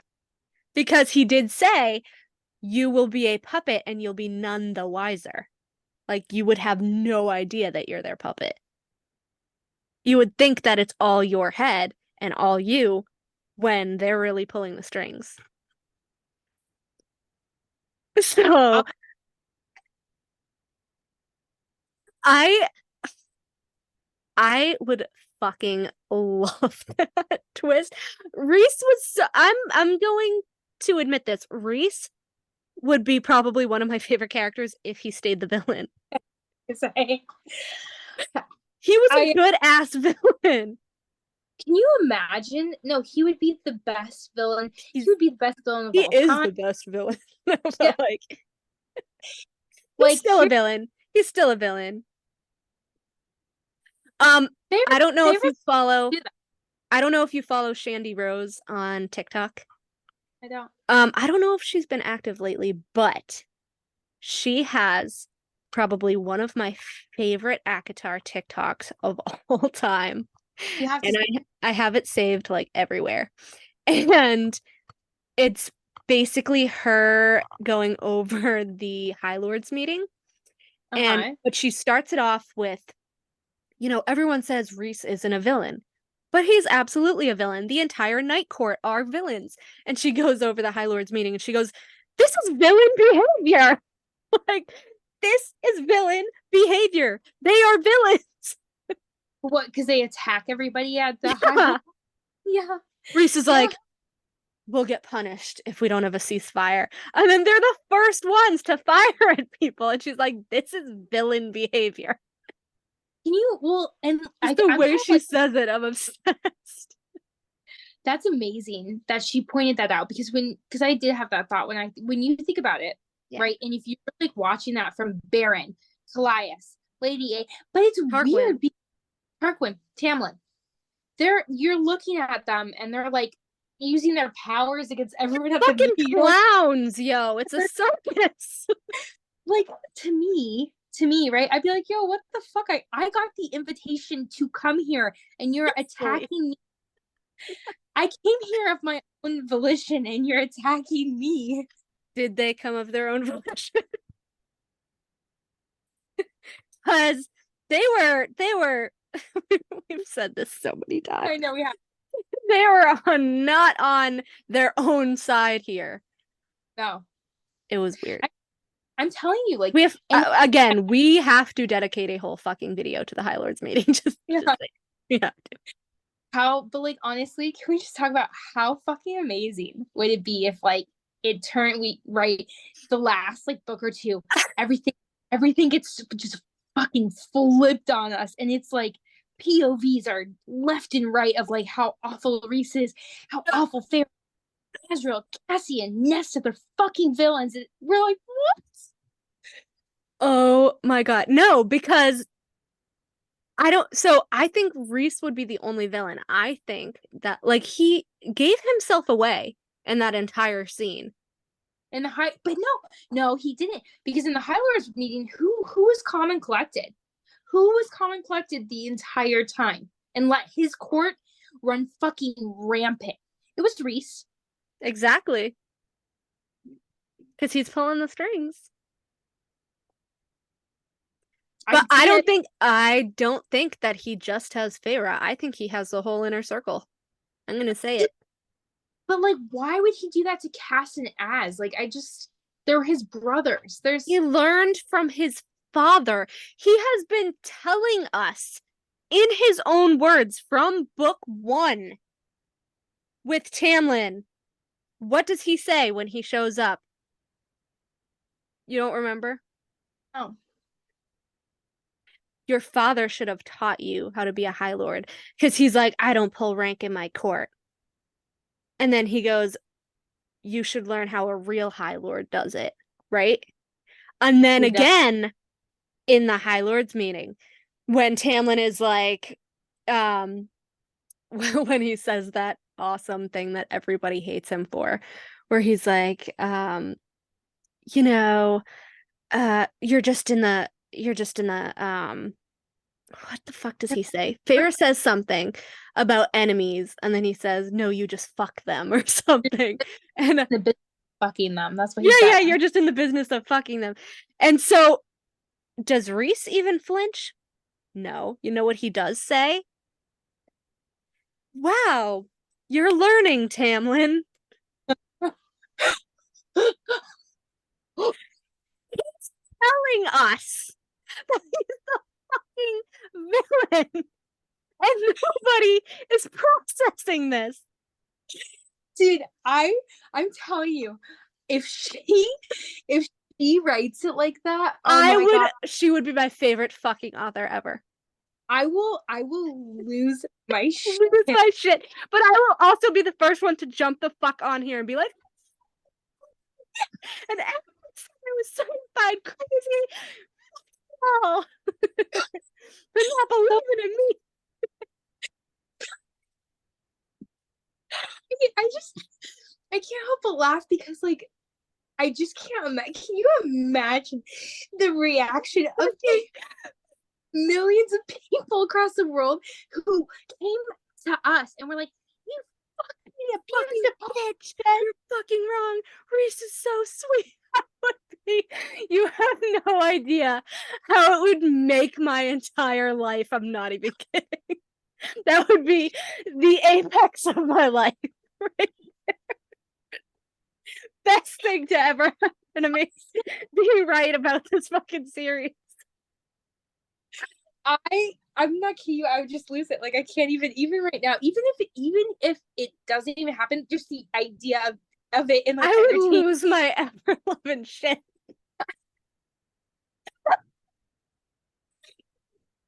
Like it would be the best writing I have ever seen. Are we the only ones that have picked up on that? Like, did you pick up on? Well, I totally picked up on it. Yeah. I totally picked up in their circle. They were acting like animals at the High Lords meeting. I mean, like it was ridiculous. No, like, but like even Reese's little like one-liners like that. Like Akatar, he tells you like, "Oh, you don't enforce rank. Like you should see how a real High Lord does it." Weird. And then suddenly we get to the Night Court, and is he enforcing rank? No, but is he mentally reinforcing rank? Probably. well, it was really weird. I like couldn't figure out what I was doing because Tamlin, everyone's like, Reese is the one who said it first. No, Tamlin said No. it. I don't enforce rank in my court. Tamlin said that when Reese came into his dining room Mhm. and Lucian was being mouthy, right? Mhm. And then Feyre and Reese say it when they bring Lucian. It was weird. Like, why would you say that, and why did it flip? That's to me. I was like, okay, maybe there's like some That's type of why I'm saying he's changing her memories. it's possible. Well, it's possible. I mean, they're at what, like a Hades, Not even just memories, but like her her like the moral compass. yeah, or right? like her flow of thoughts.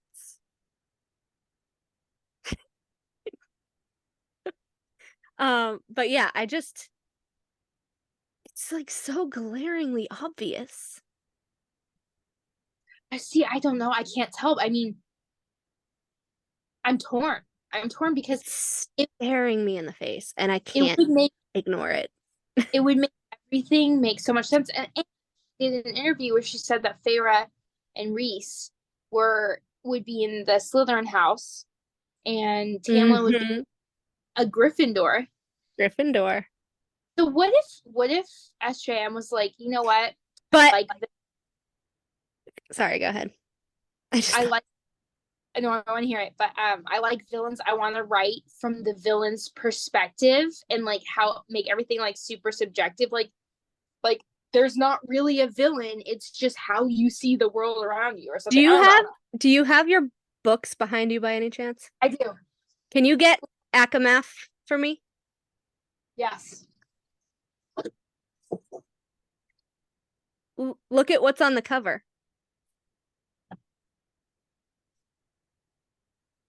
What kind of bird is that? Is that a raven? A fucking raven. So tell me, what are you thinking about that? What is it holding?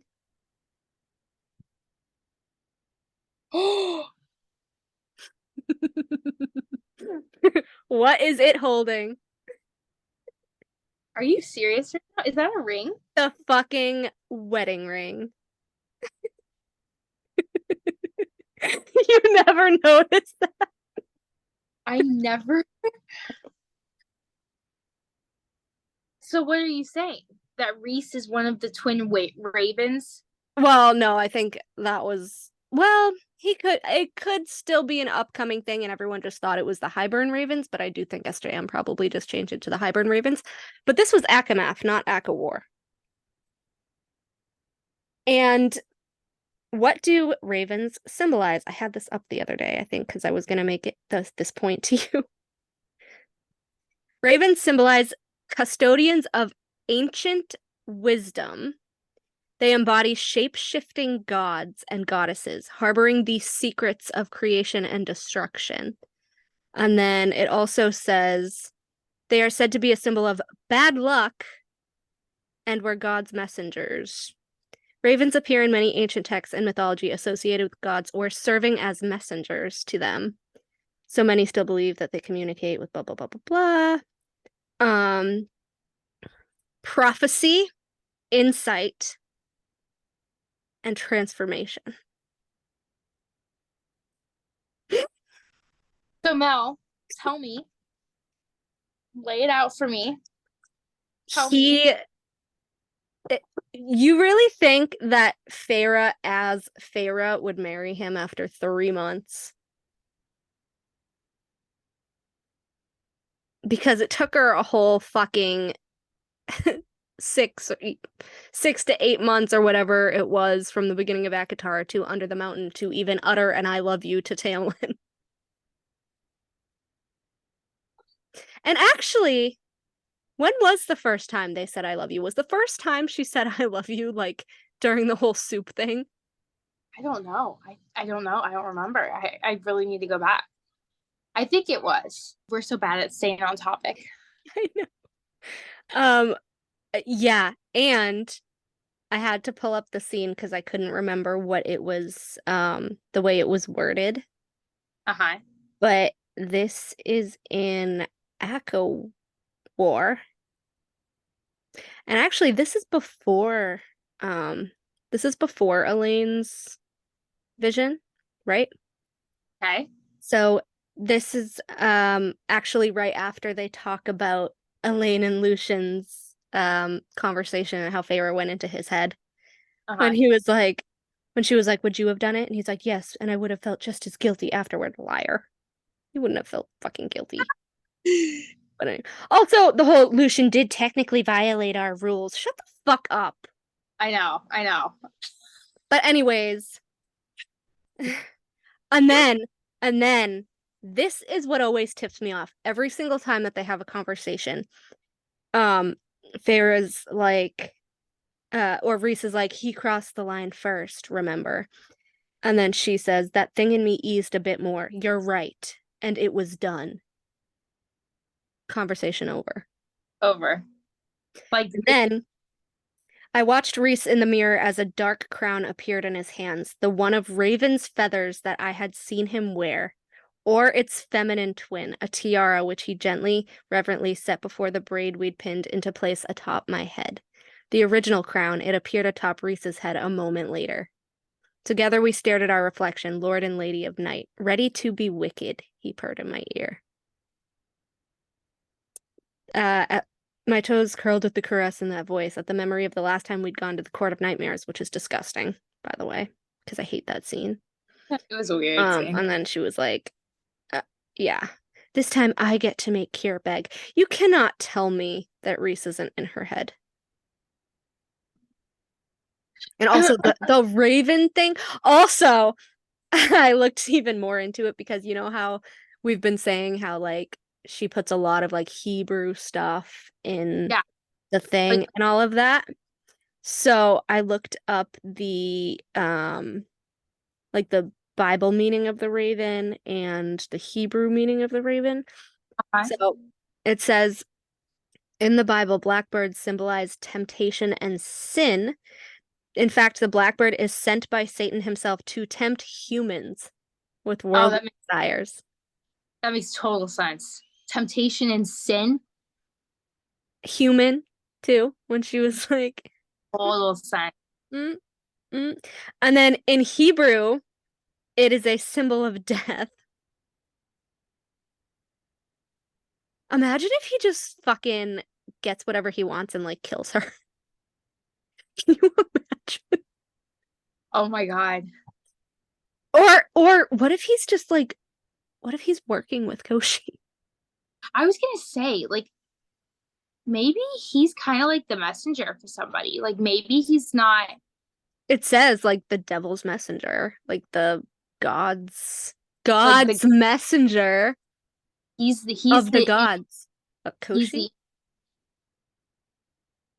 Oh, shit. Because I looked on my Kindle because I was like, I want to see how many times Raven is even brought up. And it's just that time.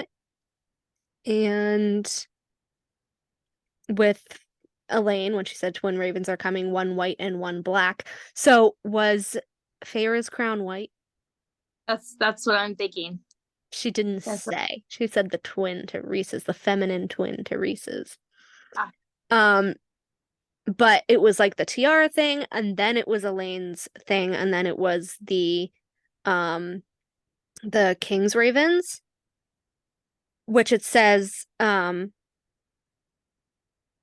white-haired one, and then I think the other one was like a dark-haired one, which is what they meant. It was just weird. So maybe it was wrong ravens the whole time. Maybe. I also highlighted something here, which I found, which is very interesting, how we were talking about how Hybern seemed a little too easy to kill. Yeah. So that chapter with the King's Ravens ends with but your sister, a smile that showed all of his 2 white teeth. You took something from that cauldron, girl, and the king wants it back. That was why the cauldron couldn't shatter the wall, not because its power was spent, because Nesta had stolen too much from it. Huh. And right before that, after it says the king, their master, about the ravens, she said, was the king here in Velaris? And then she says, Rhys, I slammed my mental hand into the bond over and over. Rhys, nothing. He's a fucking tool bag. Where is he? Where is he? Where's he? Where is he? Where is he? Oh, but Clotho called him, so it's fine. I don't know, man. I don't know. Oh. I ran hauling Nesta with me, not toward the upper levels, but down into the eternal blackness of the pit at the heart of the library, and into the arms of whatever lurked inside it. I don't know. What? Time. It was only a matter of time before one of the priestesses would contact Rhys. How can... It's super sus. It's super weird. I didn't even remember that part. I just saw that right now. I know. What the hell? All right, so Rune. Rune. We love you, Rune. This boy. I feel like he would, like, he's so smart, but he would be so much smarter if he just stopped with the frat boy shit. See, I kind of love it. Like, I kind of like his frattiness. I don't know why, because it's so different from bad boy. Like, I like it, but at the same time, it's like he's missing all these hints and all these things, and it's like he's just worrying about the Autumn King and all this stuff, and it's like there's just different points where it's like, this is right in front of you, and like, I don't know. And he's like, oh, I get to burn off some stress and have a party and blah, blah. And it's like, how about you sit down, calm down, and actually think for once? Stop smoking the mirth root, Rune. I almost said Rhys. Rune. I mean, when you do think about it, like, he could be so much more. He honestly could be. Yeah. And he isn't. And I don't know if it's just to piss off his dad. Like, he knows, like, by, like, stalling and not doing shit with himself, they'll just piss Autumn King. I don't know. I'm literally on chapter 20. I think it's chapter 20 right now. And I'm just shocked that the Autumn King hasn't bugged him about Hypaxia yet. I'm kind of shocked too. Like, he never brings it up. He does? Yeah, it's weird. I'm like, we're on chapter 20. He hasn't had one tense conversation with the Autumn King yet. What's going on? There's something like super sus going on, because I was surprised by that. And even like the Autumn King, like, does he kind of bugs Bryce about Cormac, but like he really doesn't. You know what I mean? Like, what I've read, and I think I'm only a little bit in front of you. Yeah. But yeah, like, him and Hypaxia, he doesn't care. He doesn't harass Rune. I'm really surprised. Do you know about Celestina? I know, like, her position. You know of her? Yeah, I know of her. Do you want me to spoil you? Yes. No, don't spoil me. Don't spoil me. Never mind. I don't want to know. I was so pissed. I You was were so pissed. why? Tell me. Fine, I'll spoil you a little bit. Spoil me So a little. like I like read the chapter with her, and the whole time I was like, oh, like maybe she's actually decent, maybe she's really nice. And then Hunt was like, I don't trust anybody and I'm gonna keep my guard up and blah blah. I was like, okay, I get that. Smart on you. Celestina's kind of cute, she's very pretty, she's short like me.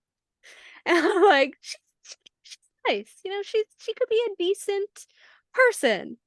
Yeah, that's how I thought of her too. She seems really nice. What does she do? Did she do something awful? Tell me. Did she just say? I don't know the whole story, but I know she's not as nice as we think she is. I'm so mad. Are you serious? Someone basically alluded to the fact that she like fucks them over. And I'm What? like, are you kidding me? Here I am. I think. I was Do you think it's rooting for because you. We were all rooting for you. of? Do you think it's because of what Hunt did to her in the middle of the book with Ephraim? I didn't Do, get do you, there yet. I'm not Sorry. there yet. I'm I don't sorry. even know who Ephraim is, okay? Shush. This is why we can't talk about Crescent City because I'm gonna spoil it for you. No, just spoil it. It's fine. No, I'm not. I'm probably gonna read a bunch of chapters after we like film or whatever I'm- I do. But I'm not- but another thing which I don't know if you know, you probably do because it's kind of been all over, not all over, but there's been different reels about it. But do you know who Celestina is in love with? What? No. You don't? I haven't seen a single reel about who she's in love with. So how is that Yes, not popular? guess right now. Who do I think Celestina's in They love? was it Bryson Hunt or Bryson Rune? Is she in love with? Some of them walk in on her. Is she in love with Hunt? No. They That's- walk in on her with someone. Don't tell me. Okay, don't tell me. I'm gonna read it. Oh, it's a shocker. Wait. And what's everyone's reaction when they walk in on her with whoever she's in there with? They're just Don't like, tell me. oh, fuck, sorry. Like, okay. Like, what? Dina? Okay, we need to bookmark this and come back and talk about it again. I know. Also, I want to just tell wanna you so bad, but it's okay. I want to tell you so bad. I'll text you say. But guess what I bought today? Or actually, you know how there's the SJM virtual talk in like what, a week and a half, 2 weeks from now? Mhm. And I bought the ticket that says that there's an exclusive. Did you too? I bought a ticket as well. I did Yes! not buy the books though. I didn't have the money at the time. Do you Unfortunately. think that the books are gonna have exclusive content? If they do, you better be telling me. Oh, like I don't know if I'm allowed to, but I'm gonna screenshot that and like send it over your way. Like, holy shit, look what she included. It's like it's just a little random sentence and we don't know whose POV it is. Imagine. I'm hoping that she does like an extra little bonus chapter for the people that bought the books. I'll tell you. Yeah. I mean, she should, especially if she has 5 different bonus chapters for Flame and Shadow. All different. How can you honestly choose like between the 5? I mean, and like everyone was really pissed off that there was like an Ember Randall chapter, but like to me, I feel like it's gonna end up being an important chapter. I saw that and I was like, I fucking knew Ember was sus. It's gonna be some deep ass fucking mystery shit like Danica. Yep. She's gonna be like as secret keeping as Danica because there's no fucking way she's human. There's no way. And also like, why would you do a bonus chapter with Ember and Randall? Like people like them, but like they're not enough to be like, I need more. Oh, they're just the humans. Especially for SJM to do one on the humans. That tipped me off. Because even in ACOTAR, she barely gave Jurian and Vassa the time of day. Like, it was through Lucian. Like, everything they did was through Lucian. Like, she doesn't really care about the humans at all. Let's be honest. No. So I was like, huh. an Ember and Randall chapter. I wonder what that could be. So is there like something going on with the humans that we don't know about? Like some special power or like I don't know, but I read about the mech suits and I'm convinced that somehow Bryce is going to gift them to the Prithian army, like the human army in I Prithian. forget. That's gonna be so badass if that Or happens. the Koshi War?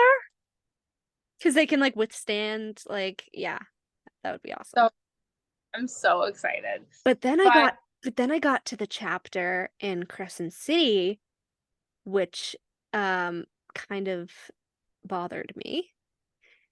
And it said that the Asteri were making their own mech suits. Did I send Oh. you that? Come on. And everyone is like terrified because they're like they already like eat souls. Like what else are they gonna do? Why? Who are they making the mech suits against? Because they're the most powerful. No shit. Bryce, I'm assuming, right? Who are they afraid of? Is it Bryce or is it the Princes of Hell? Because Yeah, I don't know, man.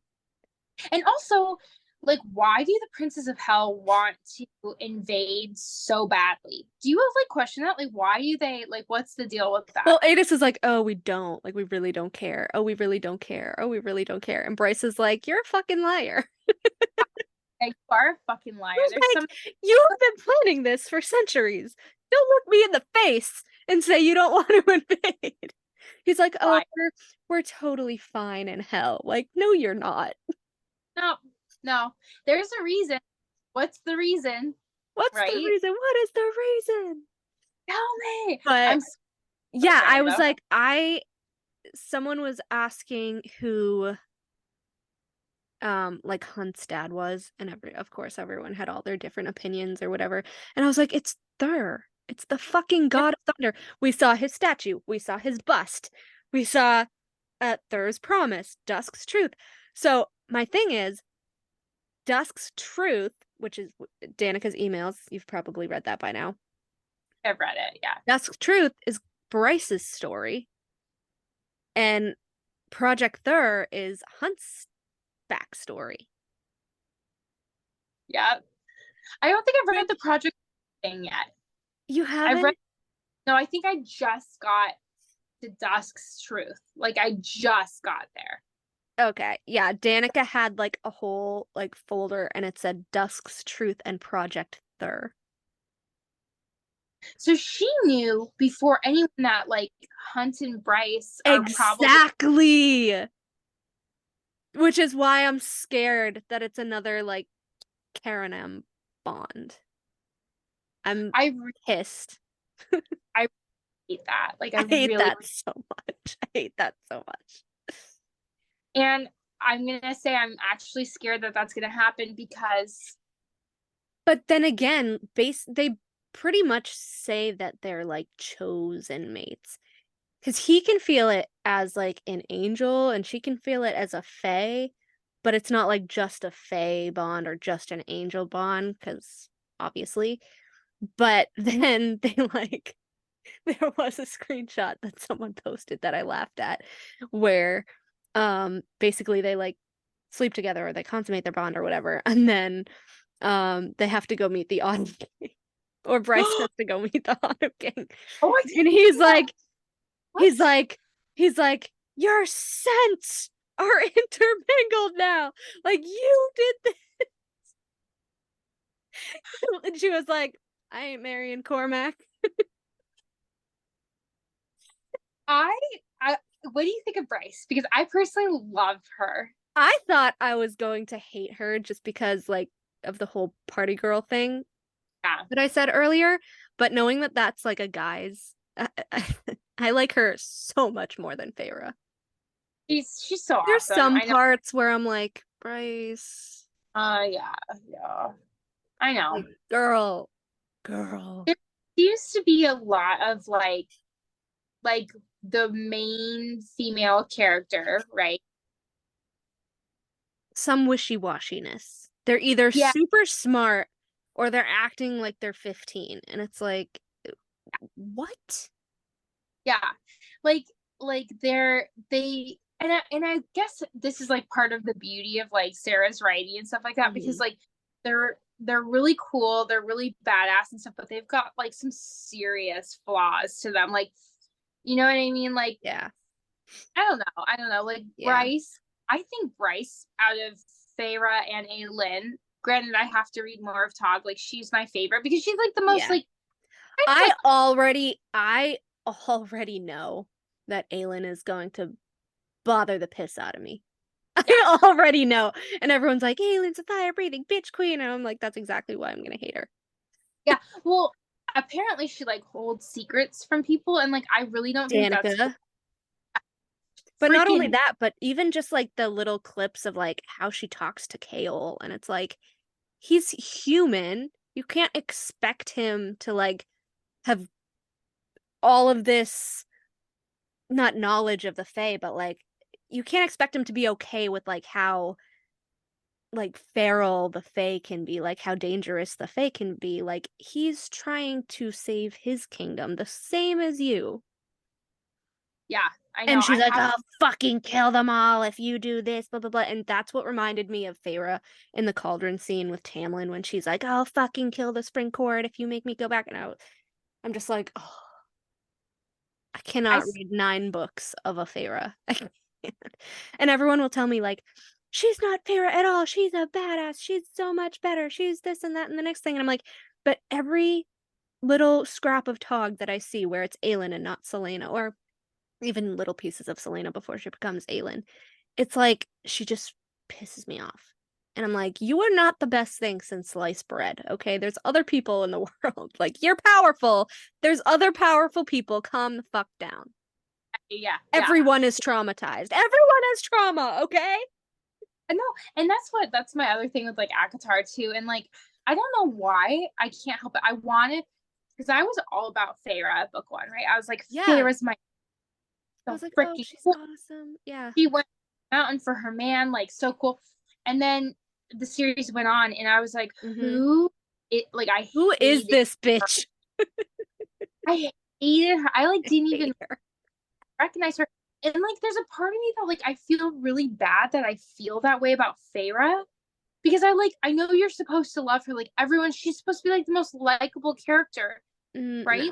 No. Like No, and it's whether Rhys is controlling her or not. Let's say she's not, even if I kind of think he might be. Even if like they're still mates, it's like she like molded with him, if that makes sense. She's not her own person anymore. She does anything Rhys wants her to do. She only does shit that will impress Rhys. Even the spring court shit, like, oh, like, I think I'm gonna go and do revenge or whatever. And he's like, okay, babe, woohoo. Like, you are a 530-something-year-old High Lord with an impending war. You're going to need the spring court as an ally. Like, even if Feyre is stupid enough and doesn't know this as a teenager, you know this. That's why I was Why always are you letting her, like, I get that you hate Tamlin. I get that you like your own revenge. But wasn't everything you did to him under the mountain and basically taking his bride enough revenge for you? That's what I mean. Is like with Rhys, like you would think that he would think like that. Like, yeah, hey, I can't have you destabilize the spring court. Yeah. Freaking war coming. But like I was really, even if he was just like, oh, maybe you can try to spy afterwards or whatever, like maybe I'd have a little more respect. Hopefully it wouldn't have happened, but like when you're preparing for a war like that, and then she's like ruining the armies. He had no army. He had to like scrounge people up, grab Baron's army, like he does the most.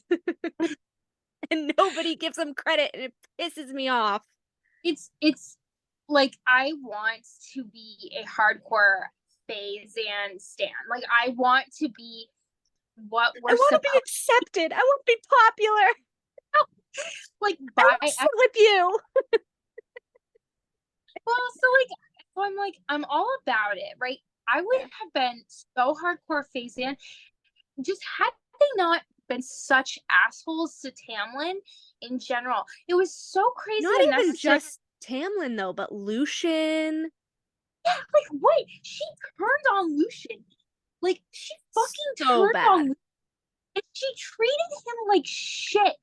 And like Yeah. I don't know how I can be like, yes, Feyre, like girl boss, when she's awful to him. Yeah. She's awful to everyone. And everyone's all about she was traumatized and she deserved revenge and blah blah blah blah blah. But what they will never talk about is the scene where she tries to seduce Lucian after she knows that Ianthe's been after him this whole time. She knows that, and she's still using him as a pawn here. B, she's trying to get a rise out of Tamlin. Again, if she thinks he's so dangerous, then she's purposely putting Lucian in harm's way. For what? And then Awful. third, like, Tamlin dealt with that with Amarantha, and you're gonna it's kind of like the whole Amarantha Rhys Feyre thing. So so Amarantha was after Tamlin, she couldn't have him, so she went after Rhys, right? And Rhys was so traumatized that he assaulted Feyre. So now Feyre's so traumatized that she's assaulting Lucian. Yeah. Or like Yeah. trying to seduce Lucian and getting him in danger in that way. And then it just spirals into that scene in the woods, which I've talked about before, which I fucking hate, where she's like, well, I could leave him, I should leave him, when Ianthe literally has him tied to a tree. And like she knows she's gonna do something, and Ianthe's like, well, you don't act that way with Feyre. And Feyre's like, oh, like I might have taken it too far. And I'm like, finally some fucking clarity. It's funny because I did my job too well. What exactly was your job, Feyre? poor fucking Lucian, dude. Like We always circle back to Lucian. Stop. We can't do this. We always go back to the best. Okay, circling back to the bonus chapters, I was going to make a point when we were talking about that. About Rune. Yeah. Rune and Lydia have a bonus chapter. So. They do? Yeah. The Barnes & Noble. I did. Barnes & Noble version, I think. I don't think I bought that one. Okay, so I'm so excited about this. Wait a second. So that means Rune is gonna, or is this a previous? That's what I'm saying, because the Azriel chapter was like right before chapter 58 of Silver Flames. It was in the middle. So it could be it could be like a middle chapter that she had to take out, like she did with the Azriel one. So damn it. But I think if he has a bonus chapter, I don't think he's gonna die then. Because then what's the point of going back? Yeah, like why would you like throw in extra Rune content? Is it just unless he like dies and Lydia kind of like with the Sophie thing, which I kind of told you about the Sophie thing, how she's actually alive. I read what happened actually to Sophie. Kind of like the Sophie thing. So what if he like dies and then it's like the conversation of like, this is what we have to do and blah, blah, blah. I don't know.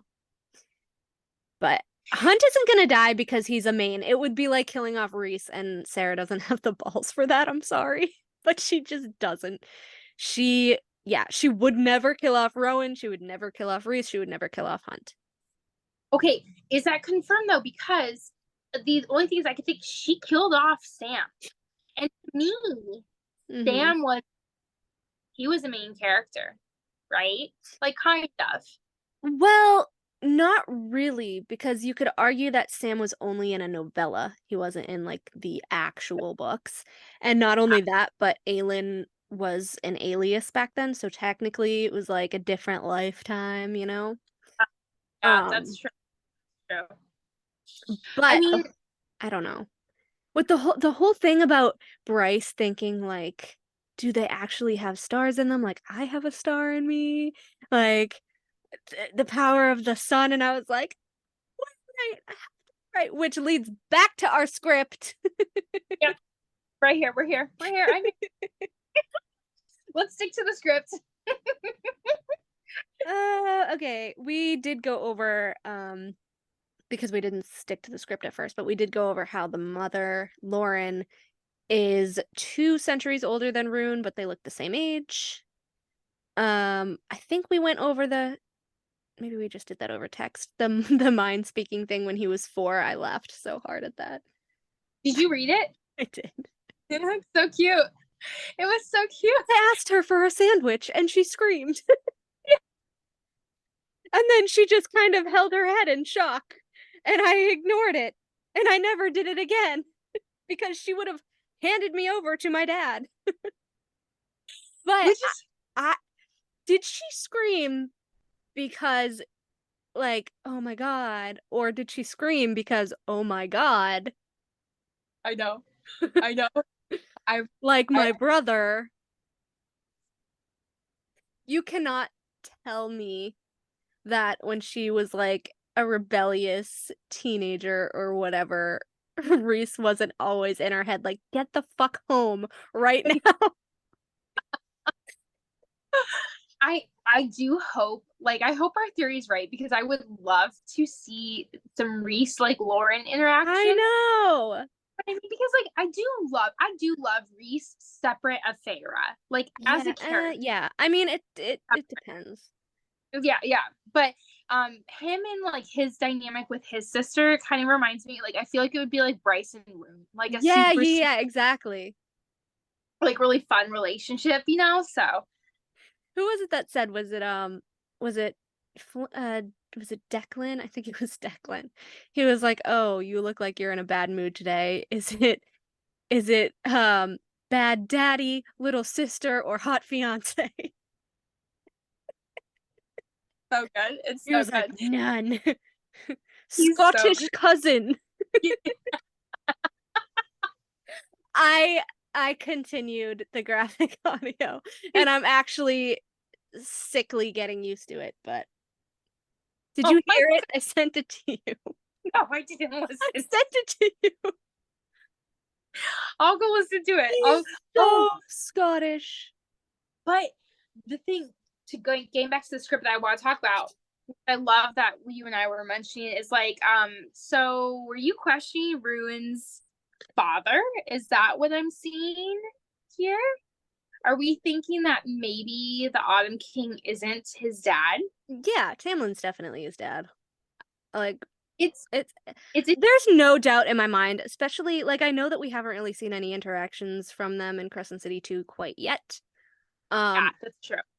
But just the whole thing about how literally everyone points out, like, he has nothing of the Autumn Kings, and the Autumn King is so disappointed in his son, and all of this stuff. And Cormac makes a little jab there. And then he's like, well, if you don't know this, then you're not my true son. And that statement, I didn't understand that. I don't get that. They were I think they were talking about the forced marriages. But if he was his true son, like, how would he instinctually know that? You know what I mean? I don't know. I forget what the whole context was, but then he's like, yeah, like Cormac, like that's why you want him to marry Bryce or whatever. And he's like, I don't know, he says something like, yeah, Cormac would be way better than you, something like that. I always keep meaning to pull that up, the screenshot, because I know I have that fucking screenshot somewhere. I'll find it eventually, but yeah, oh, actually, I have it right on my Instagram page because I forgot that I posted it on my Instagram. Hold on.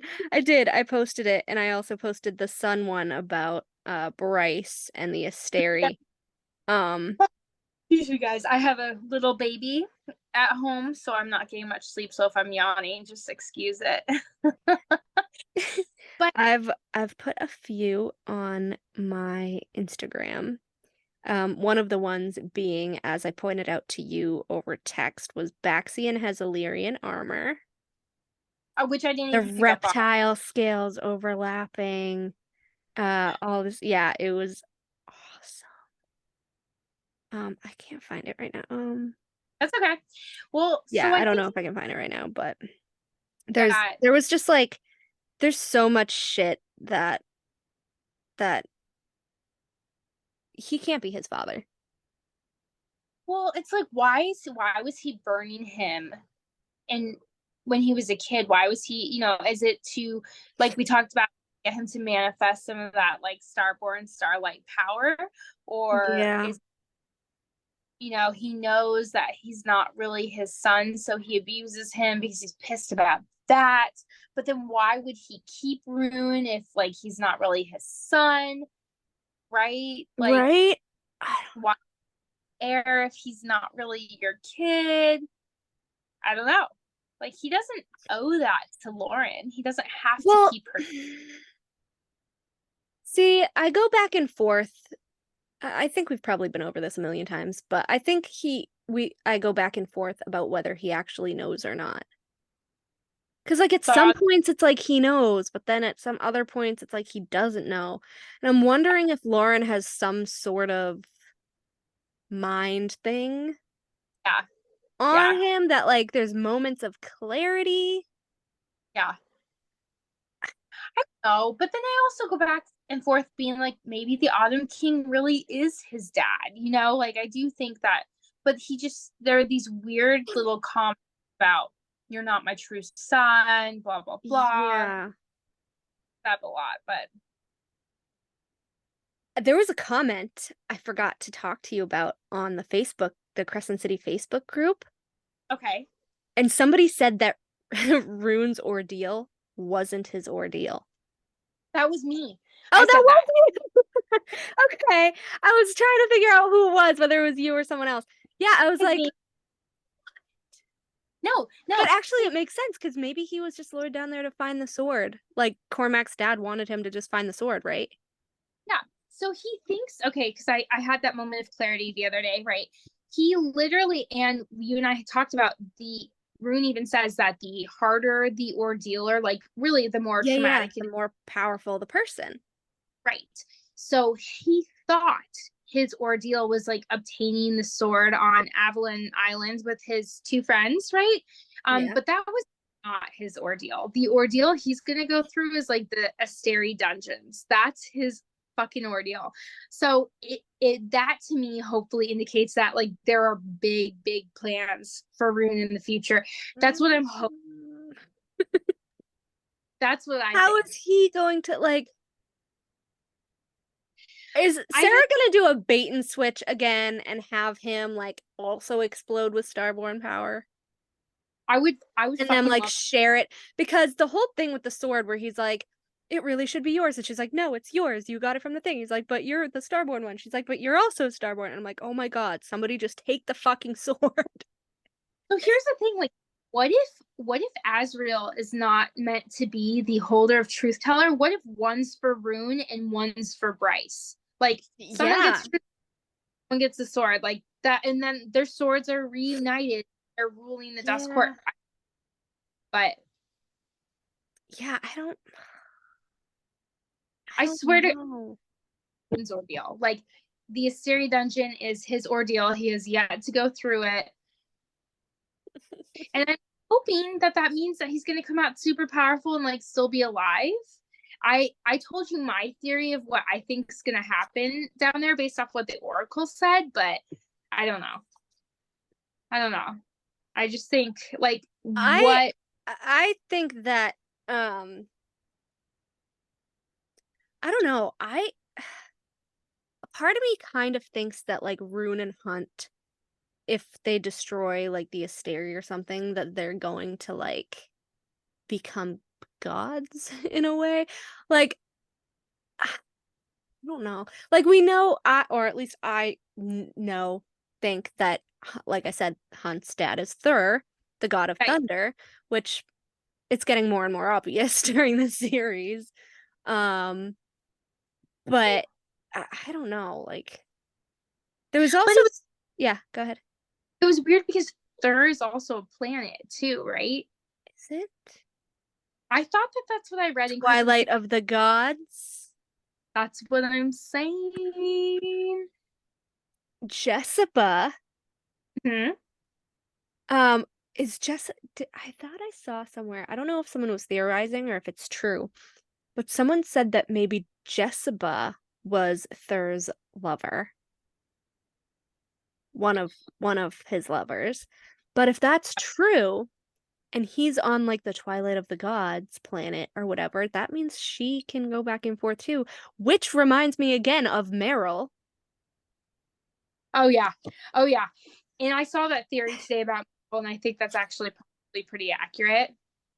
But we won't talk about it here. Yeah. I actually do think that Jessica was Thur's lover because Ada said you knew the male best. Like, Yeah, you knew him best. I think Hunt's father would be proud. You knew them best. yeah, So yeah, sus. I know. But So then excited. someone else says that Jessica and so you know how we said how Hunt was bred? Yeah, yeah, yeah. Someone said that Jessica like had a hand in that and that somewhere along the line Hunt died and she resurrected him. And I'm like, I don't know, like, where are you getting that from, though? Is I there know. some part that we haven't read yet where he, like, I don't know. It cracks me up that like people come at us and say that we have these really outlandish, crazy theories when other people totally have outlandish and crazy theories. Like, Mm. do I honestly think Jessica resurrected Hunt? I don't know. No, maybe because Hunt seems a lot older than I think he's a lot older than he knows. I think this is not Hunt's first time having his Captain memory. America-esque. Yeah. He was We frozen for thousands of years. That was just like woke up one day, has false childhood memories. yeah. Yes. Yeah, someone pointed out how he said like he barely remembered his mother or something, but I was like, I don't think that was true. Like I don't remember. I feel like he loved his mother. He said he loved his mother and they like killed her. yeah. I Of found the course. quote. I found Read it. it. Read it. Yeah, so I think it was about the marriages. And oh, it was when Bryce stormed off because he's like, "You're marrying Cormac no matter what," and um he shook it off, turning to his father. "Why are you doing this? That you have to ask shows me you're no true son of mine." The words seared through him. Nothing could ever hurt worse than what had already been done to him by this male, the scars he bore on his arms from it, mostly covered by the sleeves of his tattoos, but the words, yeah, they stung. Rune refused to let the old bastard see it, though. Would never let him see it. And I suppose you think Cormac will become that true son by marrying Bryce. His father's lips curled upward, eyes as lifeless as the pit. Cormac has always been the son I should have had, rather than the one I was burdened with. Burdened with? What is that? What do you mean? What do you mean burdened? Burdened with? You didn't raise him? Lauren raised him. Well, yeah, you sure as hell know that the Autumn King's not in there, like rocking Rune at night. But the fact that he like wanted to do that for Bryce is even more weird. How they like sent them after her. She was 3. He's like, I have Wait, a daughter. I have a daughter. Go collect her. yeah, Weird. And like how he loved Ember. I know. Hmm. I know. Hmm. Hmm. Hmm. I'm really excited to read more about the Autumn King in season 3. I personally am like really intrigued by his character. I love him. Like He just honestly, confuses me. he's so funny because like on one hand he's really abusive, and then on the other he's a very caring. Like you could tell he cares about his children deeply. He just I don't know. I'm like really confused. He cares, by him. but then he abuses. I know it's really weird. Like he burns his son. He ditches Bryce on the side of the road, but then shows up at the gallery and they're talking camera. And I think I haven't connected the dots yet, but I think the way that he tells Bryce, like, you're more like me than you think, that was weird to me. What did you think of that? Like, was there anything that I ran just through? think there's like a double meaning there. I don't know. he's just very sus because you have to remember like all the weird experiments in his office. Like Rune walks in and he's like all the experiments everywhere. So I'm like, Yeah. what do you know, bro? Dude, like Autumn can tell us what you know. So here's something that I was thinking about, and then we need to get back to our script Yeah. and actually talk about it. But Yeah. I think what I think is gonna happen is I foresee Lauren and I foresee the audience potentially going to the Asteri Palace to maybe Ooh. maybe Do try you to think Lauren would leave her little villa to save him? I want to think she would. I feel like Mama Bear has some claws. I totally agree. Like I think Lauren's like not my son, bitch. Like you are not a single, and I think we're gonna see who Lauren really is. You know, Mm-hmm. Like she didn't survive portals and shit to see her son get hurt. oh oh yeah. Which leads me to, do you think that she knows about Einar burning him? Ooh. Mm-hmm. She had to have known. I think How? Because he rarely visits her, and he probably just showed up one day with tattoos. so. Here's my thing: is like, do you He think doesn't like that? tell her much. No, he doesn't. Because he thinks she's like a feeble.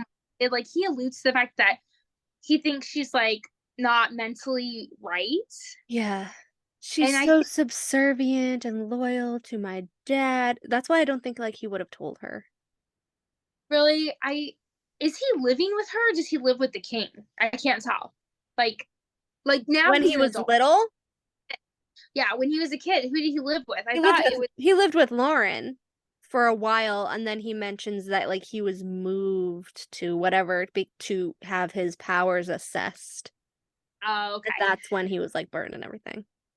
But I feel like Lauren would look at it and like rationalize it, right? Because she's Illyrian. Like abuse happens. That's his Yeah. tact for getting him to show his power. Like I almost feel like she would maybe feel a little complicit in it and I don't complacent. know. I kind of feel the opposite.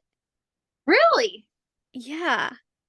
Because I'm I feel intrigued. like there had to be a reason why she like specifically fell for Tamlin. And I feel like it was because they were both like the youngest, unwanted, hated children of these abusive people, Yeah. you know?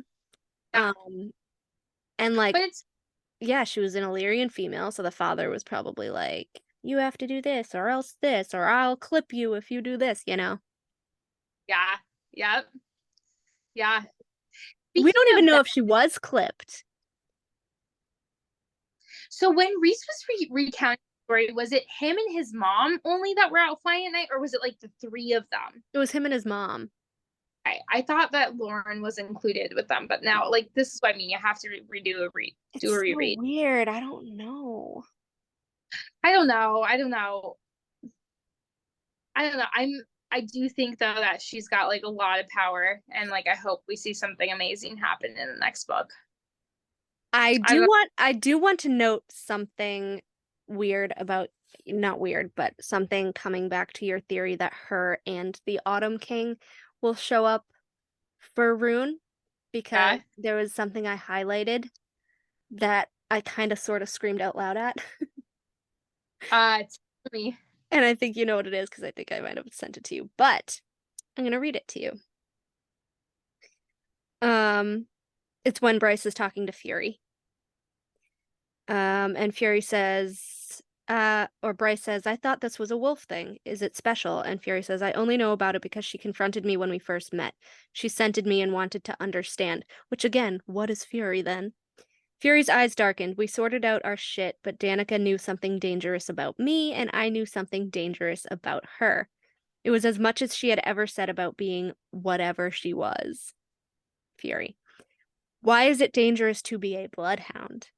Because people will pay highly to use the gift and to kill anyone with it.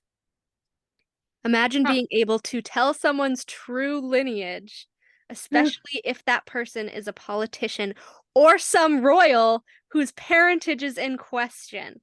Apparently, the gift came from her sire's line, so it's from Mordok's line. But, or some royal whose parentage is in question. Yeah. See, this is just like even more evidence. And I'm also telling the shit about Fury, whatever she was. She's giving Amren. What? I'm starting to wonder if they're just both the same sort of demon, but not Asteri. I don't know. I don't know. No. Or Daglin. Like they said, the Daglin were the siblings of the Asteri. They were very similar to them. Because it's so interesting to me that Amren and Fury are the exact same. So like Amren had to have modeled her body off of Fury. She had to have. So who would Fury even be to the Asteri? Like, is she their assassin? Is she like their personal? She's an assassin. Like, it's alluded to the fact that she literally hunts people down and kills them, kind of like Hunt. But she has all the guns and everything. I don't know. I don't think she really. Does it say who she works for? I forget. I can't tell if she like what side she's on. Is she on? Yeah. And then for some reason I thought she was like working for Jessica at some point. Yeah, it's weird. I don't know. But speaking of Tamlin, did we talk about his golden starborn light and everything like that? And how when Feyre I might have rattled off some stuff about it, but I'm so excited to dive into this because you have no idea how many comments I have gotten on that page of, how do you think he's starborn? Just because of the Starlight Pool? That's not proof. We don't even know about the Starlight Pool. We don't know where it came from. It can't be a starborn thing. Blah, blah, blah, blah, blah, blah, blah. That's not true. That's not true. No, they're wrong. He has First of all, it's not just because of the Starlight Pool, but that's one of them. No, it's not. So tell me what other reasons or what makes you believe that he has starborn power in him. So I did mention the Under the Mountain one when he exploded with golden light, smashed Amarantha against the wall with it, not like with anything, like the light exploded from him and it smashed her against the wall. And a little note that I didn't add the last time that we said that is that it had to have blinded her because he had to turn long enough for Lucien to be like, Tam, and throw the sword as she was lashing out with dark magic and the light was winning. Yep. And then he like stabbed her, so come on. Oh. Exploded from him the same words. You know, I love it. I just it's so yeah. So what not to mention, like I know that he believes that it's part of the High Lord thing. But just again, like the whole, my brothers, it was hard to hide what I was becoming from my brothers and how he was stronger than his brothers and he was stronger than his father as a High Lord, kind of like Rhys. Yeah. Which is weird in and of itself. And then we have him telling Feyre, which I have the actual quote right here. She says, "What? This is when they're under the willow tree and his glamour is ripped off because she's like drinking the wine." And then he like puts it back on or whatever. But it says, Tamlin's skin gleamed with golden sheen, and around his head glowed with a circlet of sunshine. And his eyes, not merely green and gold, but every hue and variation that could be imagined, as though every leaf in the forest had bled into one shade, which kind of reminded me of like a nebula of stars. Beautiful. Like a galaxy. I love powerful beyond belief, she says. And then he like puts it back on and she says, "Why can't I see you anymore? Because I willed my glamour back into place. Glamour for what? To look normal, or as normal as I can look. Being a High Lord, even one with limited powers," this was during the curse, by the way, with limited powers, "comes with physical markers too. It's why I couldn't hide what I was becoming from my brothers, from anyone. It makes it easier to blend in." So he's talking about blending in with like everyone else, like all the other Fae. He keeps a glamour on 24/7. The sun is the biggest star, guys. And again, when Bryce said that in the book, the sun is a star. I was like, I saw that highlighted part and I was like, she said it. Yeah. And then I didn't really follow the script, but oh, Amarantha okay. backed away and only whispered a please before a golden light exploded from him, blasting her against the far wall. So that was that.